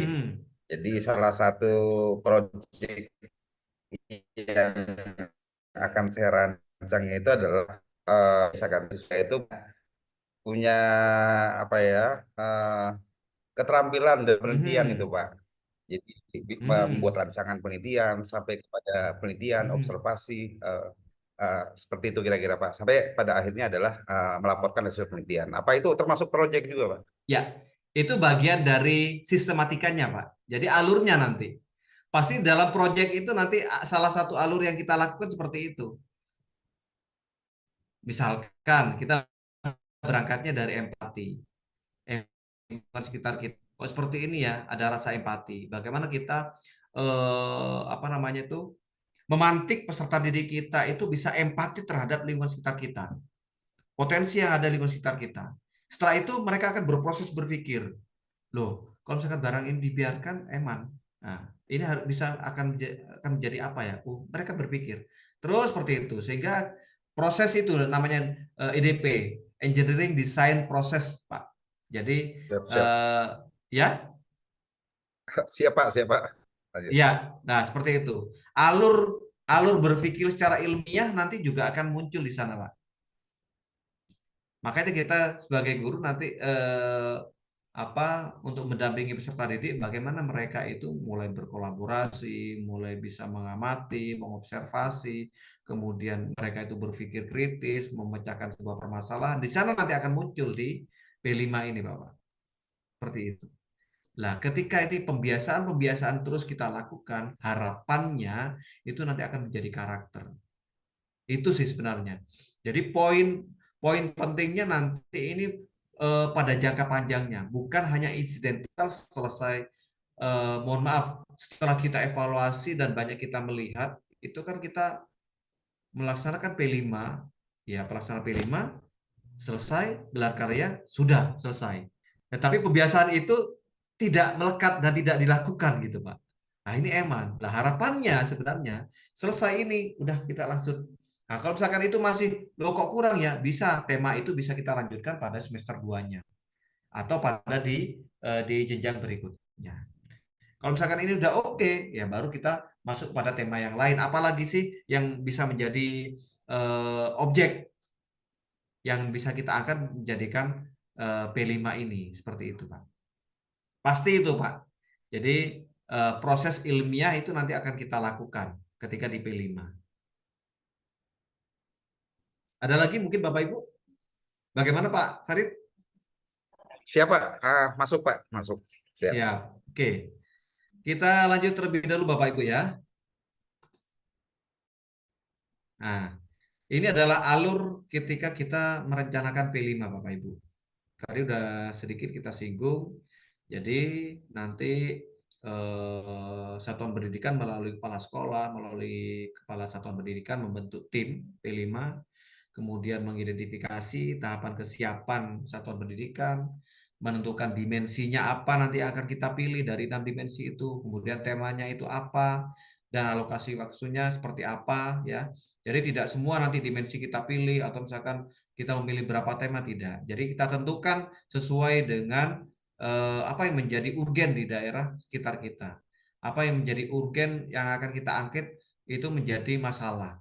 Apa yang menjadi urgen yang dapat kita angkat itu melalui potensi. Kemudian baru menyusun modul. Nah, ini menyusun modul ini nanti kepala sekolah yang pastinya dibantu oleh koordinator. Tapi lebih kepada koordinator P5 nanti akan menyusun modul ini. Kemudian merancang strategi pelaporannya Bapak Ibu. Jadi 5 tahapan proses ini yang menjadi alur di dalam perencanaan P5. Bapak Ibu paling tidak punya dokumen ini nantinya Bapak Ibu. Jadi dokumen SK-nya sudah ada, terus bagaimana kita mengidentifikasi kesiapan strategi, kemudian menentukan tema dan seterusnya. Dokumennya harus ada terlebih dahulu karena dokumen ini Bapak Ibu kalau misalnya kita kepentingan akreditasi ya atau kepentingan-kepentingan yang lain, pasti dokumen itu terlebih dahulu akan menjadi fokus yang akan dimonitoring. Selain nanti pastinya didukung oleh laporan dan dokumentasi-dokumentasi pelaksanaan. Oke, di dalam pelaksanaannya Bapak Ibu, jadi Ini sudah yang barusan, kemudian membentuk P5 siapa saja tadi udah kita sampaikan. Jadi ada kepala satuan pendidikan, koordinator, pelaksana proyek. Di sini ada fasilitator dan pendamping. Ini adalah nanti tugas pokok fungsinya. Tinggal Bapak Ibu baca ya. Kemudian oke, dari sini mungkin ada pertanyaan Bapak Ibu. Lanjut. Kita lanjut dulu. Lanjut, Pak. Oke. Ya, ini Bapak Ibu. Tadi kita udah setelah kita selesai membentuk tim P5, kepala sekolah udah bentuk nih, selesai udah. Masuk ke tahap kedua, mengidentifikasi tahapan kesiapan kita. Kita masuk di tahap apa? Apakah tahap awal, tahap berkembang, tahap siap, atau tahap mahir? Ya, kita melihatnya dari sini Bapak Ibu. Gampangannya, seberapa banyak pendidik yang pernah melaksanakan pembelajaran berbasis proyek? Kurang 50% dari 20 pendidik, kok hanya 9 ya yang biasa melaksanakan pembelajaran proses, berarti kita masih di tahap awal. Oh, kok lebih? Masuk ke tahap berikutnya. Di sini Bapak Ibu. Oke. Lebih, apakah proyek sudah terjadi di lintas disiplin ilmu? Misalkan tadi Bu Sulfa udah dengan Bu Sulfa sama kimia ya. Jadi biologi, fisika, sama kimia. Kita melakukan proyek. Nah, biasanya ini kita laksanakan STEM. Di STEM. STEM itu bisa lintas disiplin ilmu. Orang matematika masuk, orang sosiologi masuk melihat dari sisi sosialnya, orang biologi masuk melihat dari mikroorganismenya, orang fisika masuk mungkin melihat dari frekuensi yang ditimbulkan seperti apa, misalkan limbah ini. Orang kimia masuk melihat dari struktur molekul atau apa reaksi-reaksi yang terjadi di sana. Seperti itu kan. Dilakukan proyek. Kalau sudah masuk berarti dia tahap berkembang. Berikutnya tahap siap, tahap mahir. Kira-kira sekolah Bu Sulfa tahap yang mana, Bu? Masih tahap awal, Pak. Tahap awal ya. Ya, tahap awal gampangannya kita melihat di sini Bapak Ibu. Jadi seberapa banyak sih guru yang melaksanakan PJBL, Project Based Learning. Jadi pembelajaran yang berbasis project. Kalau misalkan kurang dari 50 ya udah. Berarti kita setelah kita identifikasi, ya gampangnya kita menggunakan angket ya. Jadi untuk identifikasi tahapan kesiapan ini bisa menggunakan angket atau misalkan pertanyaan secara lisan seperti itu. Ya kita udah tahu mungkin dari tim kurikulum udah punya identifikasi. Berarti kita di tahap awal. Oke ya. Kemudian ini apa saja yang harus kita lakukan di tahap awal Bapak Ibu? Nah, di tahap awal kalau misalnya kita sudah teridentifikasi di tahap awal, berarti Sadik satuan pendidikan ini maaf, satuan pendidikan belum pernah melaksanakan proyek tadi. Terus satuan pendidikan belum memiliki sistem untuk melaksanakan proyek. Satuan pendidikan menjalankan proyek secara internal, tidak melibatkan pihak luar. Ini masuk di awal. Tadi Bu Sulfa menyampaikan, sekolah saya di awal. Kayaknya enggak deh, Ya Pak. kita melihat dari gurunya saja dulu. Dalam? Kayaknya bukan awal deh kalau melihat ini. Ketahapan berkembang deh. Karena banyak yang sudah. Diberkembang. Iya. Kalau sudah diberkembang ya berarti udah di sini. Jadi konsep pelajaran sudah dipahami sebagian pendidik. Udah. Ya masuk di sini. Berarti nanti pada saat kita merencanakan penyusunan modul, berarti kita masuk di tahap awal, di tahap berkembang seperti itu ya. Oke, kita lanjut lebih dahulu. Ada pertanyaan dari Bapak Ibu? Pak, ini kita punya waktu tinggal 32 menit lagi. Mungkin lebih ke bagaimana sih menyusun modul ajarnya? Apakah juga sama seperti modul ajar yang kita pelajari itu, atau lebih simpel atau bagaimana? Sebenarnya kan modul itu kan langkah-langkahnya, kalau apakah sama seperti itu, Pak? Oke, ya, sama Bu. Jadi ada identifikasi. Oke, ini kita lanjut. Ini tadi kita pilih dimensinya Bapak Ibu ya. Dimensinya nanti akan kita pilih salah satu dimensi dalam P5-nya. Kemudian setelah itu kita menentukan proyeknya. Tema proyek, mohon maaf. Tema proyek di sini di SMA ada berapa ini? Ada 7 ya. Jadi ada 7 ini. Jadi mulai dari gaya hidup berkelanjutan, kearifan lokal, Bhinneka Tunggal Ika, dan seterusnya sampai dengan kewirausahaan. Oke, kita lanjut dulu. Ntar lagi kita masuk pada penyusunannya. Oke, ini salah satu contoh pengembangan topiknya. Jadi misalkan kita pilih tema gaya berkelanjutan. Yang di SMA itu apa fase ini? Jadi mengidentifikasi, ini contohnya Bapak Ibu ya. Mengidentifikasi isu dan mencari solusi untuk mengurangi jejak karbon prosesnya dan menghasilkan produk yang lebih ramah lingkungan dan seterusnya. Ini adalah salah satu contoh, misalkan temanya rekayasa dan teknologi. Oke, topiknya Bapak Ibu tinggal pilih di sini ada merancang proyek kebun organik, kemudian fokusnya pada dimensinya yaitu akhlak kepada alam elemen. Nah, elemennya ini ya. Elemennya adalah akhlak kepada alam, dimensinya adalah dimensi apa Bapak Ibu? Akhlak kepada alam berarti dimensinya adalah beriman dan bertakwa kepada Tuhan Yang Maha Esa dan akhlak mulia ya. Oke. Oke, lanjut. Nah, ini pemilihan tema ya Bapak Ibu. Jadi sebelum kita masuk ke perancangan modul dulu, bagaimana kita memilih tema Bapak Ibu? Penting, tadi di awal sudah kita sampaikan. Yang pertama, tahap kesiapan pendidik, peserta didik, dan satuan pendidikan. Apakah sudah punya kompetensi untuk ke sana? Kalau tidak, berarti nanti harus kita pikirkan, harus kita melibatkan dari pihak luar. Kemudian momentum kegiatan, apakah kegiatan ini, oh kok momentumnya ini dalam momentum pemilu ya? Nah, bisa kita mengambil nanti tema demokrasi. Oh, trending topik yang ini apa ya? Nah, kemudian kesesuaian, korelasi dan keberlanjut tema. Ini poin-poin yang perlu kita pahami untuk memilih tema. Oke, kita lanjut. Udah tema awal udah kita lewati dulu, Bapak Ibu. Nah, ini Bu Sulfa terkait dengan pemetaan waktunya. Jadi pemetaan waktunya dalam 1 tahun, kita mengambilnya berapa Bu Sulfa? Kan 20 sampai dengan 30% ya.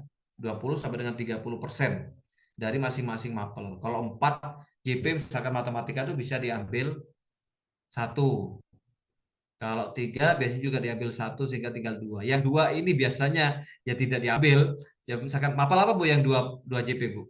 1 minggunya. PKN. PKN. Nah, mereka tetap 2 JP. Yang biasanya yang diambil itu yang 4 dan yang 3 seperti itu. Nah, tapi dihitung, biasanya kita hitung itu dalam 1 tahun. 1 tahun. Yang penting dalam 1 tahun udah sekian JP, kemudian kita bagi per semester. Seperti itu ya. Oke, ini simulasi perhitungan alokasi waktu udah ada masalah menurut saya. Ya Bu ya. Ini Bu, pilihan waktu pelaksanaan proyek. Kira-kira Bu Zulfa pilih yang mana? Dengan kondisi yang sekarang ini. Sementara ini dia dari kurikulum menyediakan waktu 1 minggu itu ada di 1 minggu itu sehari, bukan sehari.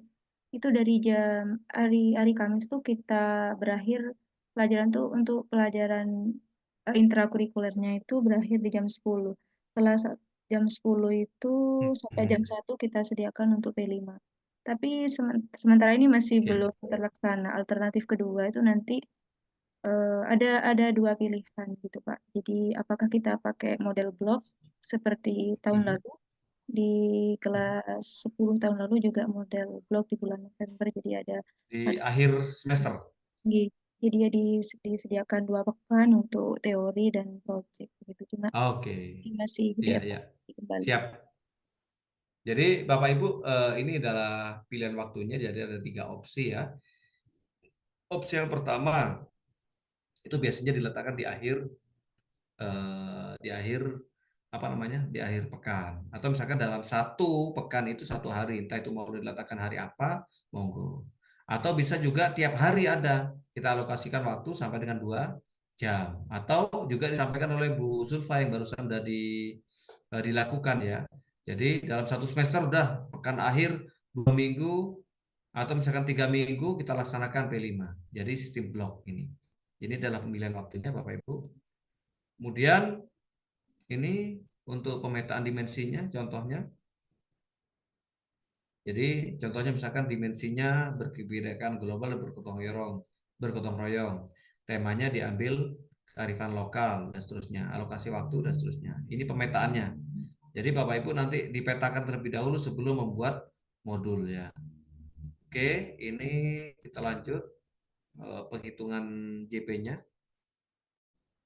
Oke, nah ini Bapak Ibu, Bu Sulfa yang modul yang sudah dibuat itu buat sendiri atau kita ambil yang sudah ada? Sementara yang tahun lalu mungkin Pak Imron bisa menjawab, karena tahun lalu memang Pak Imron sama Pak mungkin ada bergabung di sini. Oke. Pak Imron sama Pak Suryanto. Karena ini Pak Saiful, saya baru bergabung kembali di tim kurikulum tahun ini. Jadi tahun kemarin Pak Sur sama Pak Imron yang bisa mungkin. Tapi seperti insya Allah modulnya disiapkan begitu Pak. Apa sudah ada begitu? Oh, siap ya. Prinsipnya Bapak Ibu dalam penyusunan modul itu ya ada di sini sama dengan modul ajar ya. Modul ajar kemarin Bu ya pasti ada, kalau di modul ajar ada tujuan pembelajaran. Di sini juga ada tujuannya. Apa sih tujuannya ya? Nah, tujuannya nanti diambil dari mana? Nah, ini nanti kita breakdown mulai dari elemen jadi subelemen lah. Subelemen itu nanti akan menjadi poin tujuan pembelajarannya. Langkah-langkahnya seperti apa, media pembelajarannya digunakan, asesmennya seperti apa. Nah ini harus komponennya harus ada di dalam modulnya Bu. Nah, kalau sudah ada ini ya sudah, ya tinggal nanti disesuaikan saja dengan mulai dari tujuan, langkah, media sama asesmen ini harus nyambung satu kesatuan sama seperti modul ajar. Kalau memang kalau misalnya kita di posisi tahap awal, kita bisa menggunakan modul yang sudah disiapkan oleh pemerintah. Jadi di PMM itu kan banyak itu. Jadi modul yang kalau misalnya kita masih di tahap awal. Tapi kalau misalkan sudah di tahap berkembang, nah kita bisa nanti membuat modul produk kita sendiri. Ya, oke. Ini komponen modulnya ya barusan udah. Oke. Langkahnya karena kita misalkan di tahap berkembang, apa yang kita lakukan? Berarti menggunakan modul yang sudah tersedia atau melakukan adaptasi yang sudah ada, baik aktivitasnya maupun strategi asesmennya. Pak, apakah pada saat berkembangin kita bisa menggunakan modul sendiri? Ya bisa saja sebenarnya. Atau bisa saja kita masuk di tahap yang lanjutan ini. Oke, lanjut. Ini dilanjut ya Bu ya. Nah, kita berada di tahap berkembang, berarti kita mengadaptasi modul yang sudah tersedia. Atau memodifikasi, kalau misalnya tahap siap memodifikasi modul yang sudah tersedia. Jadi tinggal sesuaikan kita posisinya di mana Bapak Ibu. Kemudian udah kita lanjut saja. Nah ini udah kita masuk pada model alur berpikir penyusunan modulnya. Jadi untuk menentukan modul alur berpikir kita pastinya nanti kita akan menentukan tujuannya. Tujuan di sini nanti kita pilih dari sub elemen dari dimensi di breakdown menjadi elemen, kemudian di breakdown menjadi sub elemen, kemudian merancang asesmennya dan mengembangkan aktivitasnya. Ini adalah alurnya, contohnya seperti ini Bapak Ibu. Ini contohnya misalkan tujuannya menghasilkan solusi alternatif dengan mengadaptasi berbagai gagasan atau umpan balik untuk menghadapi situasi masuk dimensi kreatif. Kemudian asesmennya berarti harus nyambung sini. Jadi peserta didik dapat menuliskan ide solutif terhadap sebuah isu permasalahan yang mencakup berbagai sudut pandang. Mengembangkan aktivitasnya, apa aktivitas yang harus kita lakukan dengan tujuan seperti ini? Menemukan dan mengeksplorasi masalah. Karena di sini ada kaitannya dengan permasalahan yang kita hadapi, berarti kita menemukan dan mengeksplorasi masalah. Kemudian setelah menemukan, mendiskusikan. Setelah mendiskusikan berarti kita menyimpulkan. Jadi ini aktivitas yang dapat nanti kita lakukan, yang dapat dilakukan oleh peserta didik kita. Jadi sesuaikan dengan tujuannya apa, rancangannya asesmen seperti apa, aktivitasnya yang harus dilakukan seperti apa, seperti itu. Oke. Menentukan tujuan P5. Nah, dari mana kita menentukan tujuan dari P5? Dari mana Bapak Ibu? Yang barusan saya sampaikan?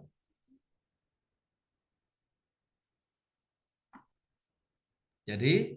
Dari dimensi. Ya, betul. Tujuan modul P5 ini dipilih dari dimensi, kemudian kita pilih elemennya, dan kita pilih menjadi sub elemennya. Lah, sub elemen tujuannya di dalam P5 Bapak Ibu. Kita ambil contoh misalkan di sini ya. Nah ini. Kita ambil dimensi, kita pilih dimensi misalkan mandiri. Elemen dari mandiri itu ada berapa? Ada 2. Ya. Pemahaman diri dan situasi yang dihadapi, regulasi diri. Nah, sub elemennya apa? Nah, misalkan di sini yang elemen pemahaman diri dan situasi yang dihadapi, sub elemennya ada 2.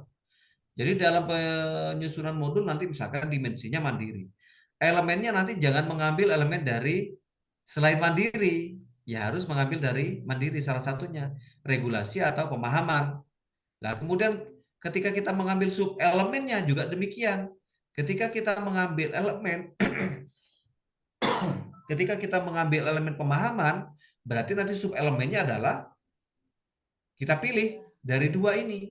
Jadi tidak nanti misalkan elemennya pemahaman diri situasi yang dihadapi, tetapi sub elemennya nanti regulasi dan emosi. Nah, ini nggak nyambung Bapak Ibu. Jadi harus nyambung nanti. Kalau misalkan regulasi diri berarti kita pilih dari regulasi diri, penetapan tujuan belajar, menunjukkan inisiatif dan seterusnya. Nah, sub elemen inilah nanti yang akan kita kembangkan menjadi tujuan pembelajaran Bapak Ibu. Nah, ini contohnya misalkan di sini berakhlak mulia ada berapa ini? Ada 3. Berakhlak pribadi ada 2. Yang akhlak kepada alam tadi, yang contoh di atas, memahami keterhubungan ekosistem bumi, menjaga lingkungan alam dan sekitar dan seterusnya. Jadi harus nyambung. Misalkan dimensinya beriman, berarti elemennya nanti juga punya yang beriman. Sub elemennya kita sesuai dengan elemennya. Kemudian, nah ini pemetaan tujuannya Bapak Ibu. Yang nanti akan kita masukkan di dalam modul ajar. Modul P5. Misalkan kita ambil dimensi beriman bertakwa kepada Tuhan Yang Maha Esa. Kemudian elemennya kita pilih akhlak kepada alam. Sub elemennya nanti kita pilih 1. Nah ini kan iman akhlak kepada alam. Kita pilih memahami keterhubungan ekosistem bumi, menjaga lingkungan alam sekitar. Nah kita pilih memahami keterhubungan ekosistem bumi. Lah rumusan tujuannya seperti apa? Nah ini yang ada hubungannya dengan ekosistem bumi itu seperti apa? Memahami keterhubungan ekosistem bumi.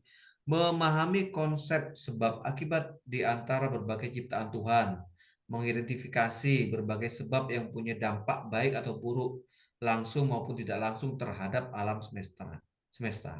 Jadi satu sub elemen ini menjadi satu rumusan tujuannya. Nah, tujuan inilah nanti yang akan nyambung pada asesmennya Bapak Ibu. Jadi di dalam asesmennya harus nyambung dengan tujuan P5-nya.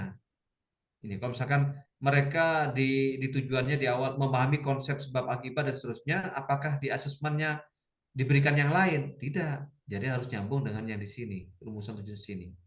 Yang kedua, menjaga lingkungan alam sekitar, mewujudkan rasa syukur dengan berinisiatif untuk menyelesaikan permasalahan lingkungan sekitarnya dengan mengajukan alternatif solusi dan mulai menerapkannya solusi tersebut. Seperti itu. Jadi ini nanti nyambung yang harus kita susun dalam bentuk asesmennya. Kemudian, oke. Nah, ini menyusun rencana asesmen.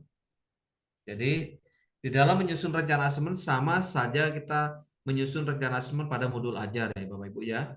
Jadi kita awali dengan merancang rubrik penilaiannya seperti apa. Nah, tentunya di sini kalau misalnya kita buat dalam bentuk metrik, jadi ada 4.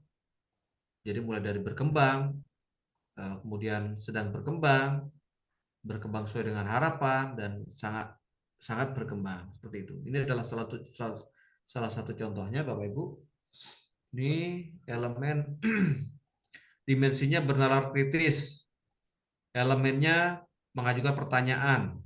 Nah, di dalam asesmennya mulai berkembang seperti apa indikatornya, sedang berkembang indikatornya seperti apa. Lah kita nanti tinggal centang-centang seperti itu, tinggal mengisinya. Si A ini masuk yang mana, si B masuk yang mana, seperti itu.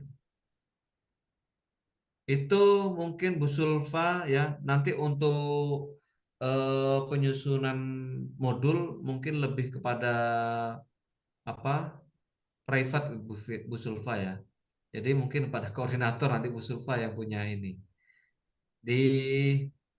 Dibuat aja dulu rancangannya Bu Sulfa, baru dimasukkan di dalam modulnya. Seperti itu Bu Sulfa. Mungkin dari sini ada pertanyaan, monggo kamu silakan. Kami persilakan teman-teman, mungkin ada pertanyaan. Kita masih ada waktu sekitar 14 menit lagi sebelum Zoom ini berakhir. Kami persilakan.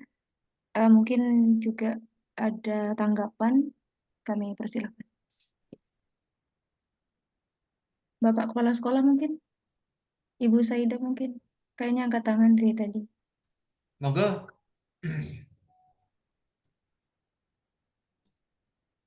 Teman-teman dari sekolah luar juga bisa dikasih waktu.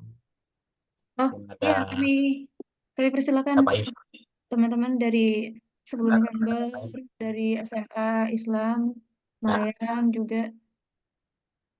Mungkin ada teman-teman yang dari luar, kami persilakan.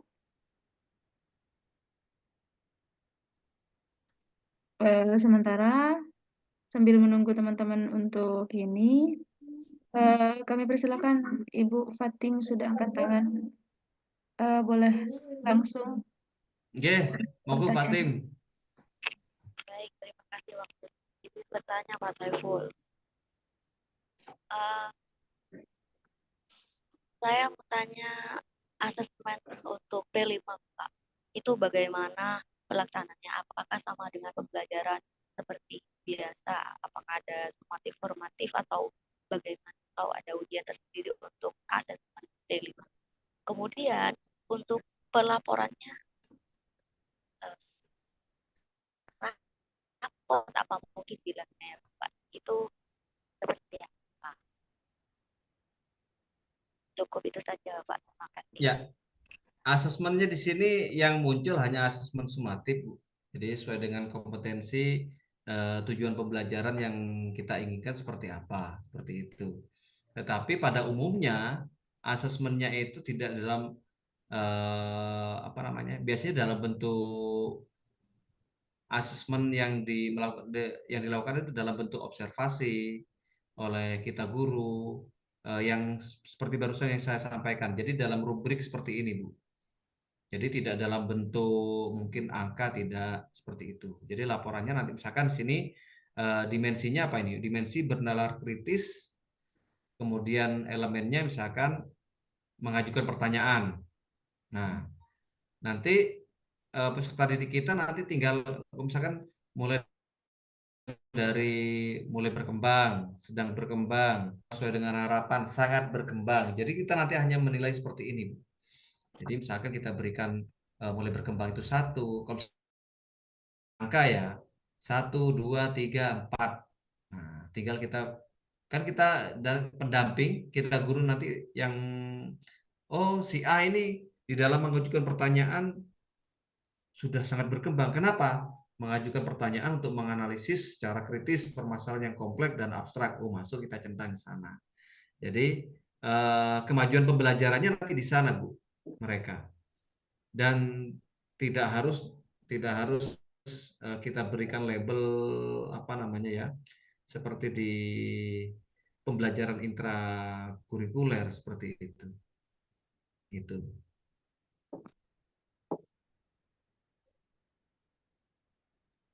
Baik, Pak.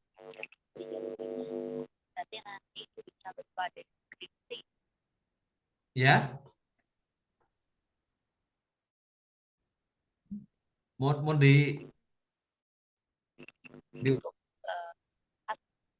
iya, berupa deskripsi, ya. Berupa deskripsi. Seperti itu. Ada yang lain mungkin? Itu tadi Halo, di awal, di perencanaan di awal itu ada konseling. Nah, itu kaitannya dengan siswa atau Ya. di bagian tim itu nanti tugasnya seperti apa?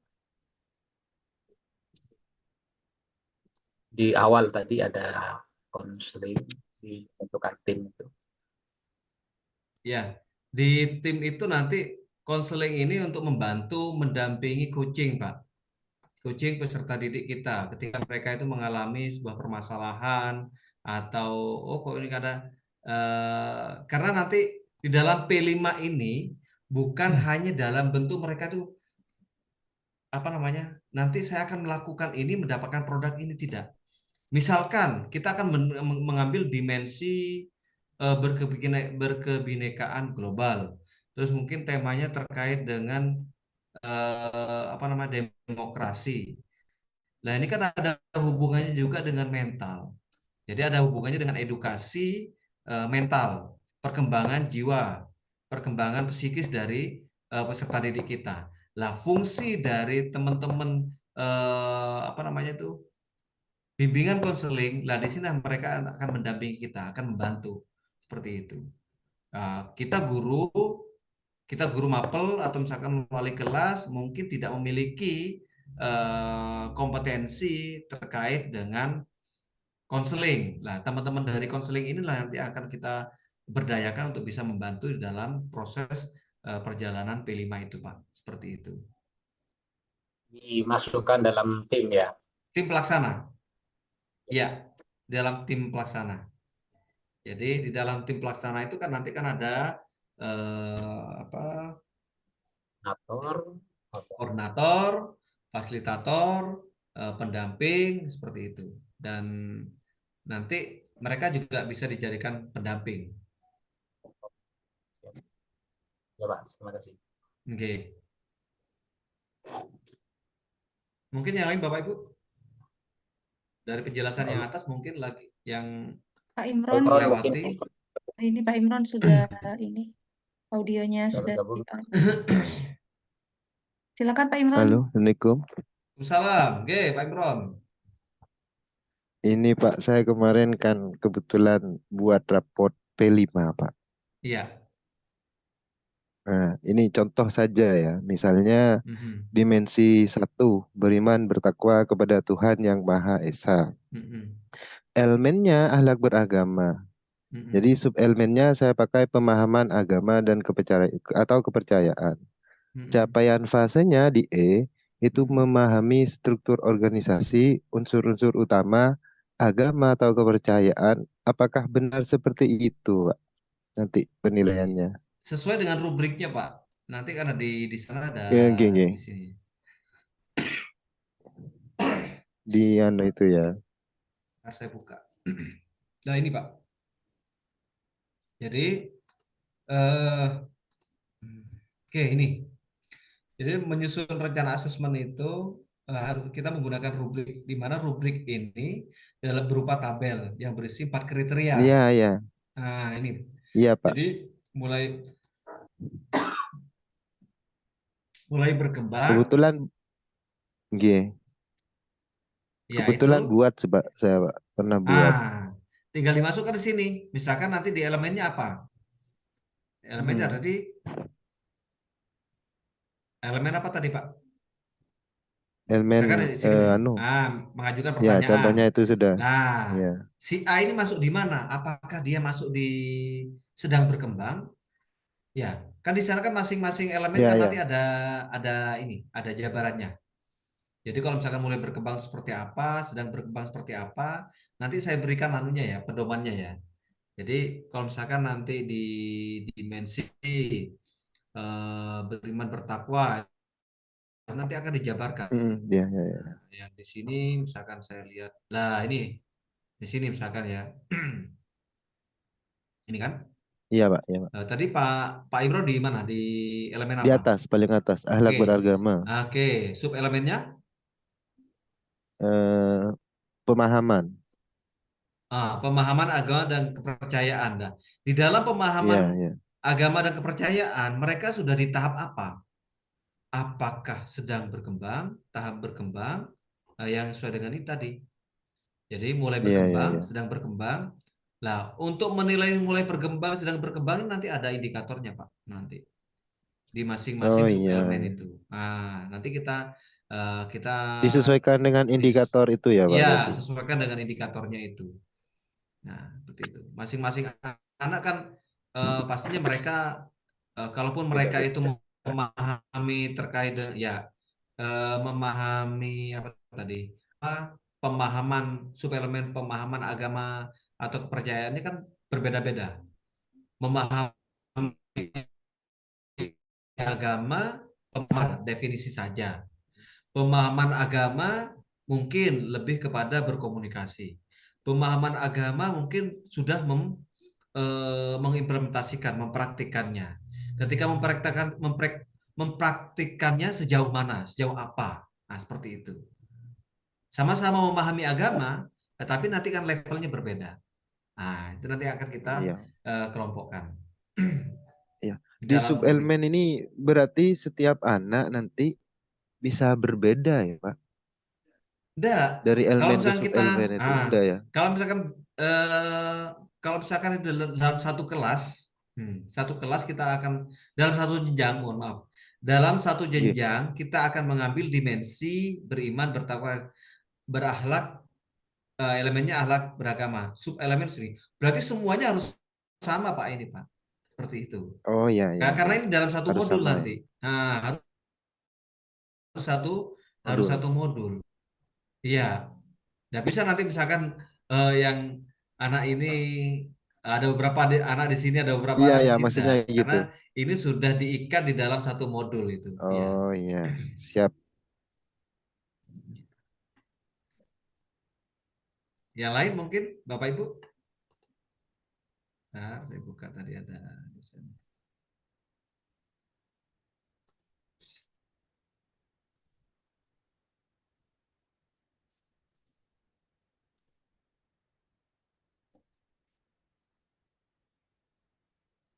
Yang lain Bapak Ibu mungkin masih ada pertanyaan? Bu Juwaria, silakan Bu. Kayaknya angkat kaki apa angkat tangan Bu? Kayaknya Bu Juwaria kayaknya mau angkat kaki. Sudah sholat belum Bu? Sudah. Oh sudah, ya. Moga Bu, jangan mungkin angkat ada kaki pertanyaan. dulu Bu Juwai. Silakan. Tadi mana tadi ya?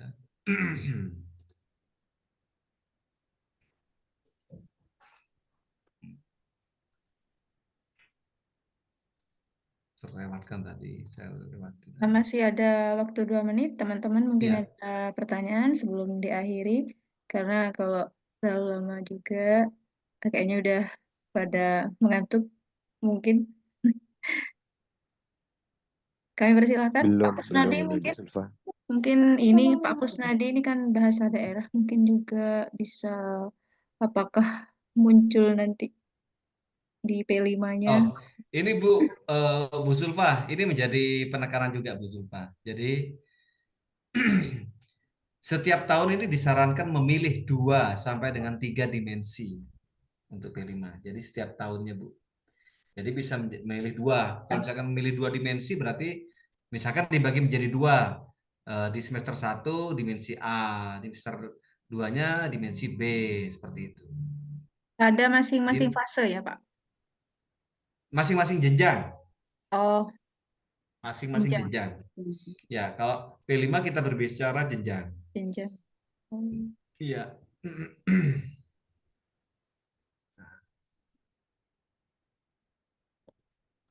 Terus temanya juga seperti itu. Apakah tema yang sudah kita lakukan di semester 1 boleh dilakukan lagi di tema di semester 2? Boleh, jika itu dibutuhkan dan mungkin butuh keberlanjutan. Seperti itu. Misalkan masih kok belum tuntas ya, ini perlu dilanjutkan, boleh juga.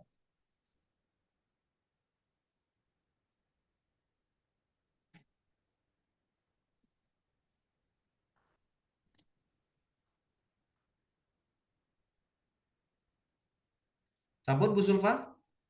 Ya, itu Kalau mungkin dari saya mungkin cukup. Kalau tidak ada lagi iya. teman-teman, waktunya sudah habis.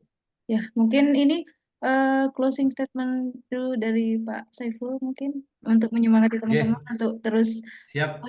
tidak bosan untuk belajar dan untuk menjadi guru yang hebat gitu teman-teman, melawan rasa malas dan sebagainya. Kami persilakan Pak Saiful untuk closing Oke, statement. terima kasih Bu Sulfa. Alhamdulillah kita sudah di sini pada malam hari ini kita melalui virtual meeting. Jadi belajar bersama dan berbagi ya. Ya tentunya di sini kita semuanya siklus Bu. Jadi siklus, namanya siklus itu seperti roda ya. Jadi kapan kita akan bisa di samping, kapan kita akan bisa di atas, kapan kita akan bisa di bawah, itu tergantung dari kita yang memposisikan. Seperti itu. Kapan kita menjadi gelas, kapan kita akan menjadi apa namanya bahasa Maduranya itu Bu? Ceret ya. Ceret ya tergantung dari kita. Seperti itu. Kalau ketika kita menjadi gelas, jadilah kita gelas yang itu bisa menampung ilmu dan kita manfaatkan. Nah, ketika kita menjadi apa namanya? eh, Ceret ya. Kita kita ketika kita bisa menjadi jeret, nah berikanlah air itu dengan rasa ikhlas dan bagikanlah karena kalau kita tidak membagi ya tetap begitu aja ya di dalam ceret tidak akan berguna. Tapi kalau misalnya kita itu berbagi maka pasti nanti kita akan mencari lagi apa yang kita butuhkan seperti itu. Kita berharap di sini Bapak Ibu kita terus belajar ya. Jangan bosan-bosan belajar dan sebenarnya sudah ada Bapak Ibu.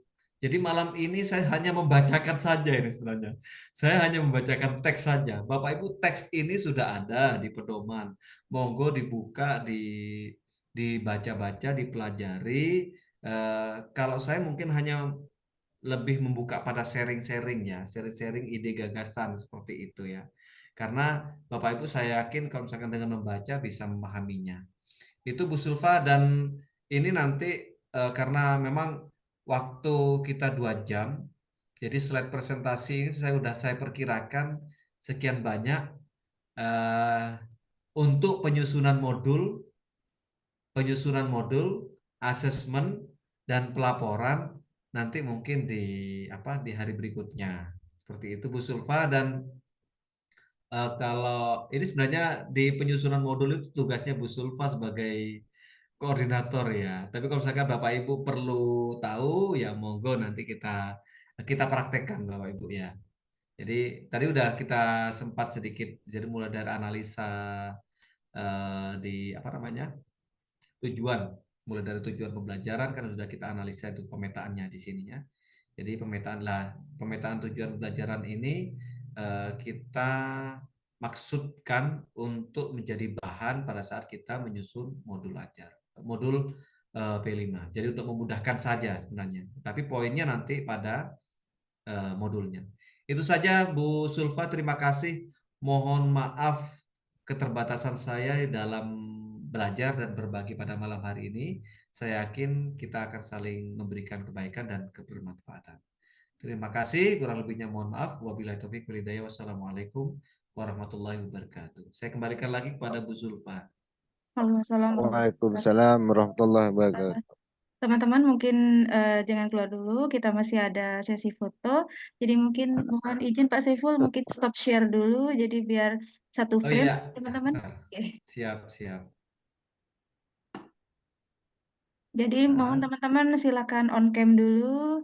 Mari kita foto dulu. Jadi meskipun foto virtual, ini kenang-kenangan baik. Kami persilahkan. Bapak Desvi mungkin bisa on cam. Ibu Yuli, Bapak Farid, Bapak Imron, Bapak Muhammad Sudah Kolil, on cam. Ibu Mutmainnah, Bapak Kusnadi, Bapak Anas, Bapak siapa ini ya? Namanya nggak diganti. Bapak Infinix. Mungkin bisa ini bisa on cam dulu. Mari bergabung untuk foto bersama. Kami tunggu. Oke, slide satu ini ada 2 slide. Slide 1 tidak apa-apa. Meskipun tidak ada yang belum on cam, masih OTW on cam. Saya tunggu. Pak Desvi, Saya sudah on cam. Pak Desvi masih off cam. Pak Farid, apa sudah? Oke, nggak apa-apa. Ini sedikit sekali yang on cam. Nggak apa-apa. Slide 1. 1, 2, 3. Bentar, saya simpan.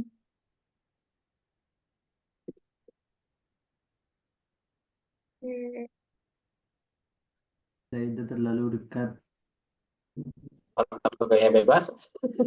Sebentar. Lanjut ke slide 2. Oke. Saya di slide berapa? 1, 2, 3. Oke. Selesai. Terima kasih Bapak Ibu. Terima kasih telah hadir. Semoga ini bermanfaat ke depannya kita menuju sekolah kita lebih baik ke depannya untuk pendidikan kita yang lebih baik juga. Semoga bermanfaat. Mungkin sekian dari saya. Terima kasih Pak Saiful kehadirannya dan teman-teman juga dari sekolah luar. Terima kasih telah join. Mungkin ada yang lupa untuk mengisi daftar hadir, silakan diisi di kolom chat. Linknya silakan diisi untuk kepentingan sertifikat. Saya akhiri sampai di sini. Terima kasih. Assalamualaikum warahmatullahi wabarakatuh. Waalaikumsalam warahmatullahi wabarakatuh. Makasih Bu Zulfa, makasih Pak Sauki, Bapak Ibu semua. Sama. Mohon izin. Terima kasih Pak Siful. Assalamualaikum. Sami-sami. Assalamualaikum warahmatullahi wabarakatuh. Matur nuwun, Pak. Iya, Pak.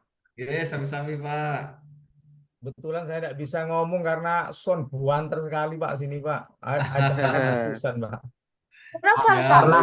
Kenapa Pak Yusuf? Iya, enggak, acara Agustusan. Jadi depan saya ini soundnya buanter sekali. Jadi ini agak sudah agak. Matur nuwun, Pak Saiful. Siap, Yusuf. Siap, sama-sama, Pak. Mohon izin. Oke, monggo, Pak. Oke. Bu Zulfa sekelangkong, Pak Sauki sekelangkong, Mbak Den. Sami-sami. Pak Yusuf. Izin lift dulu, Ki. Assalamualaikum. Waalaikumsalam warahmatullahi wabarakatuh. Assalamualaikum.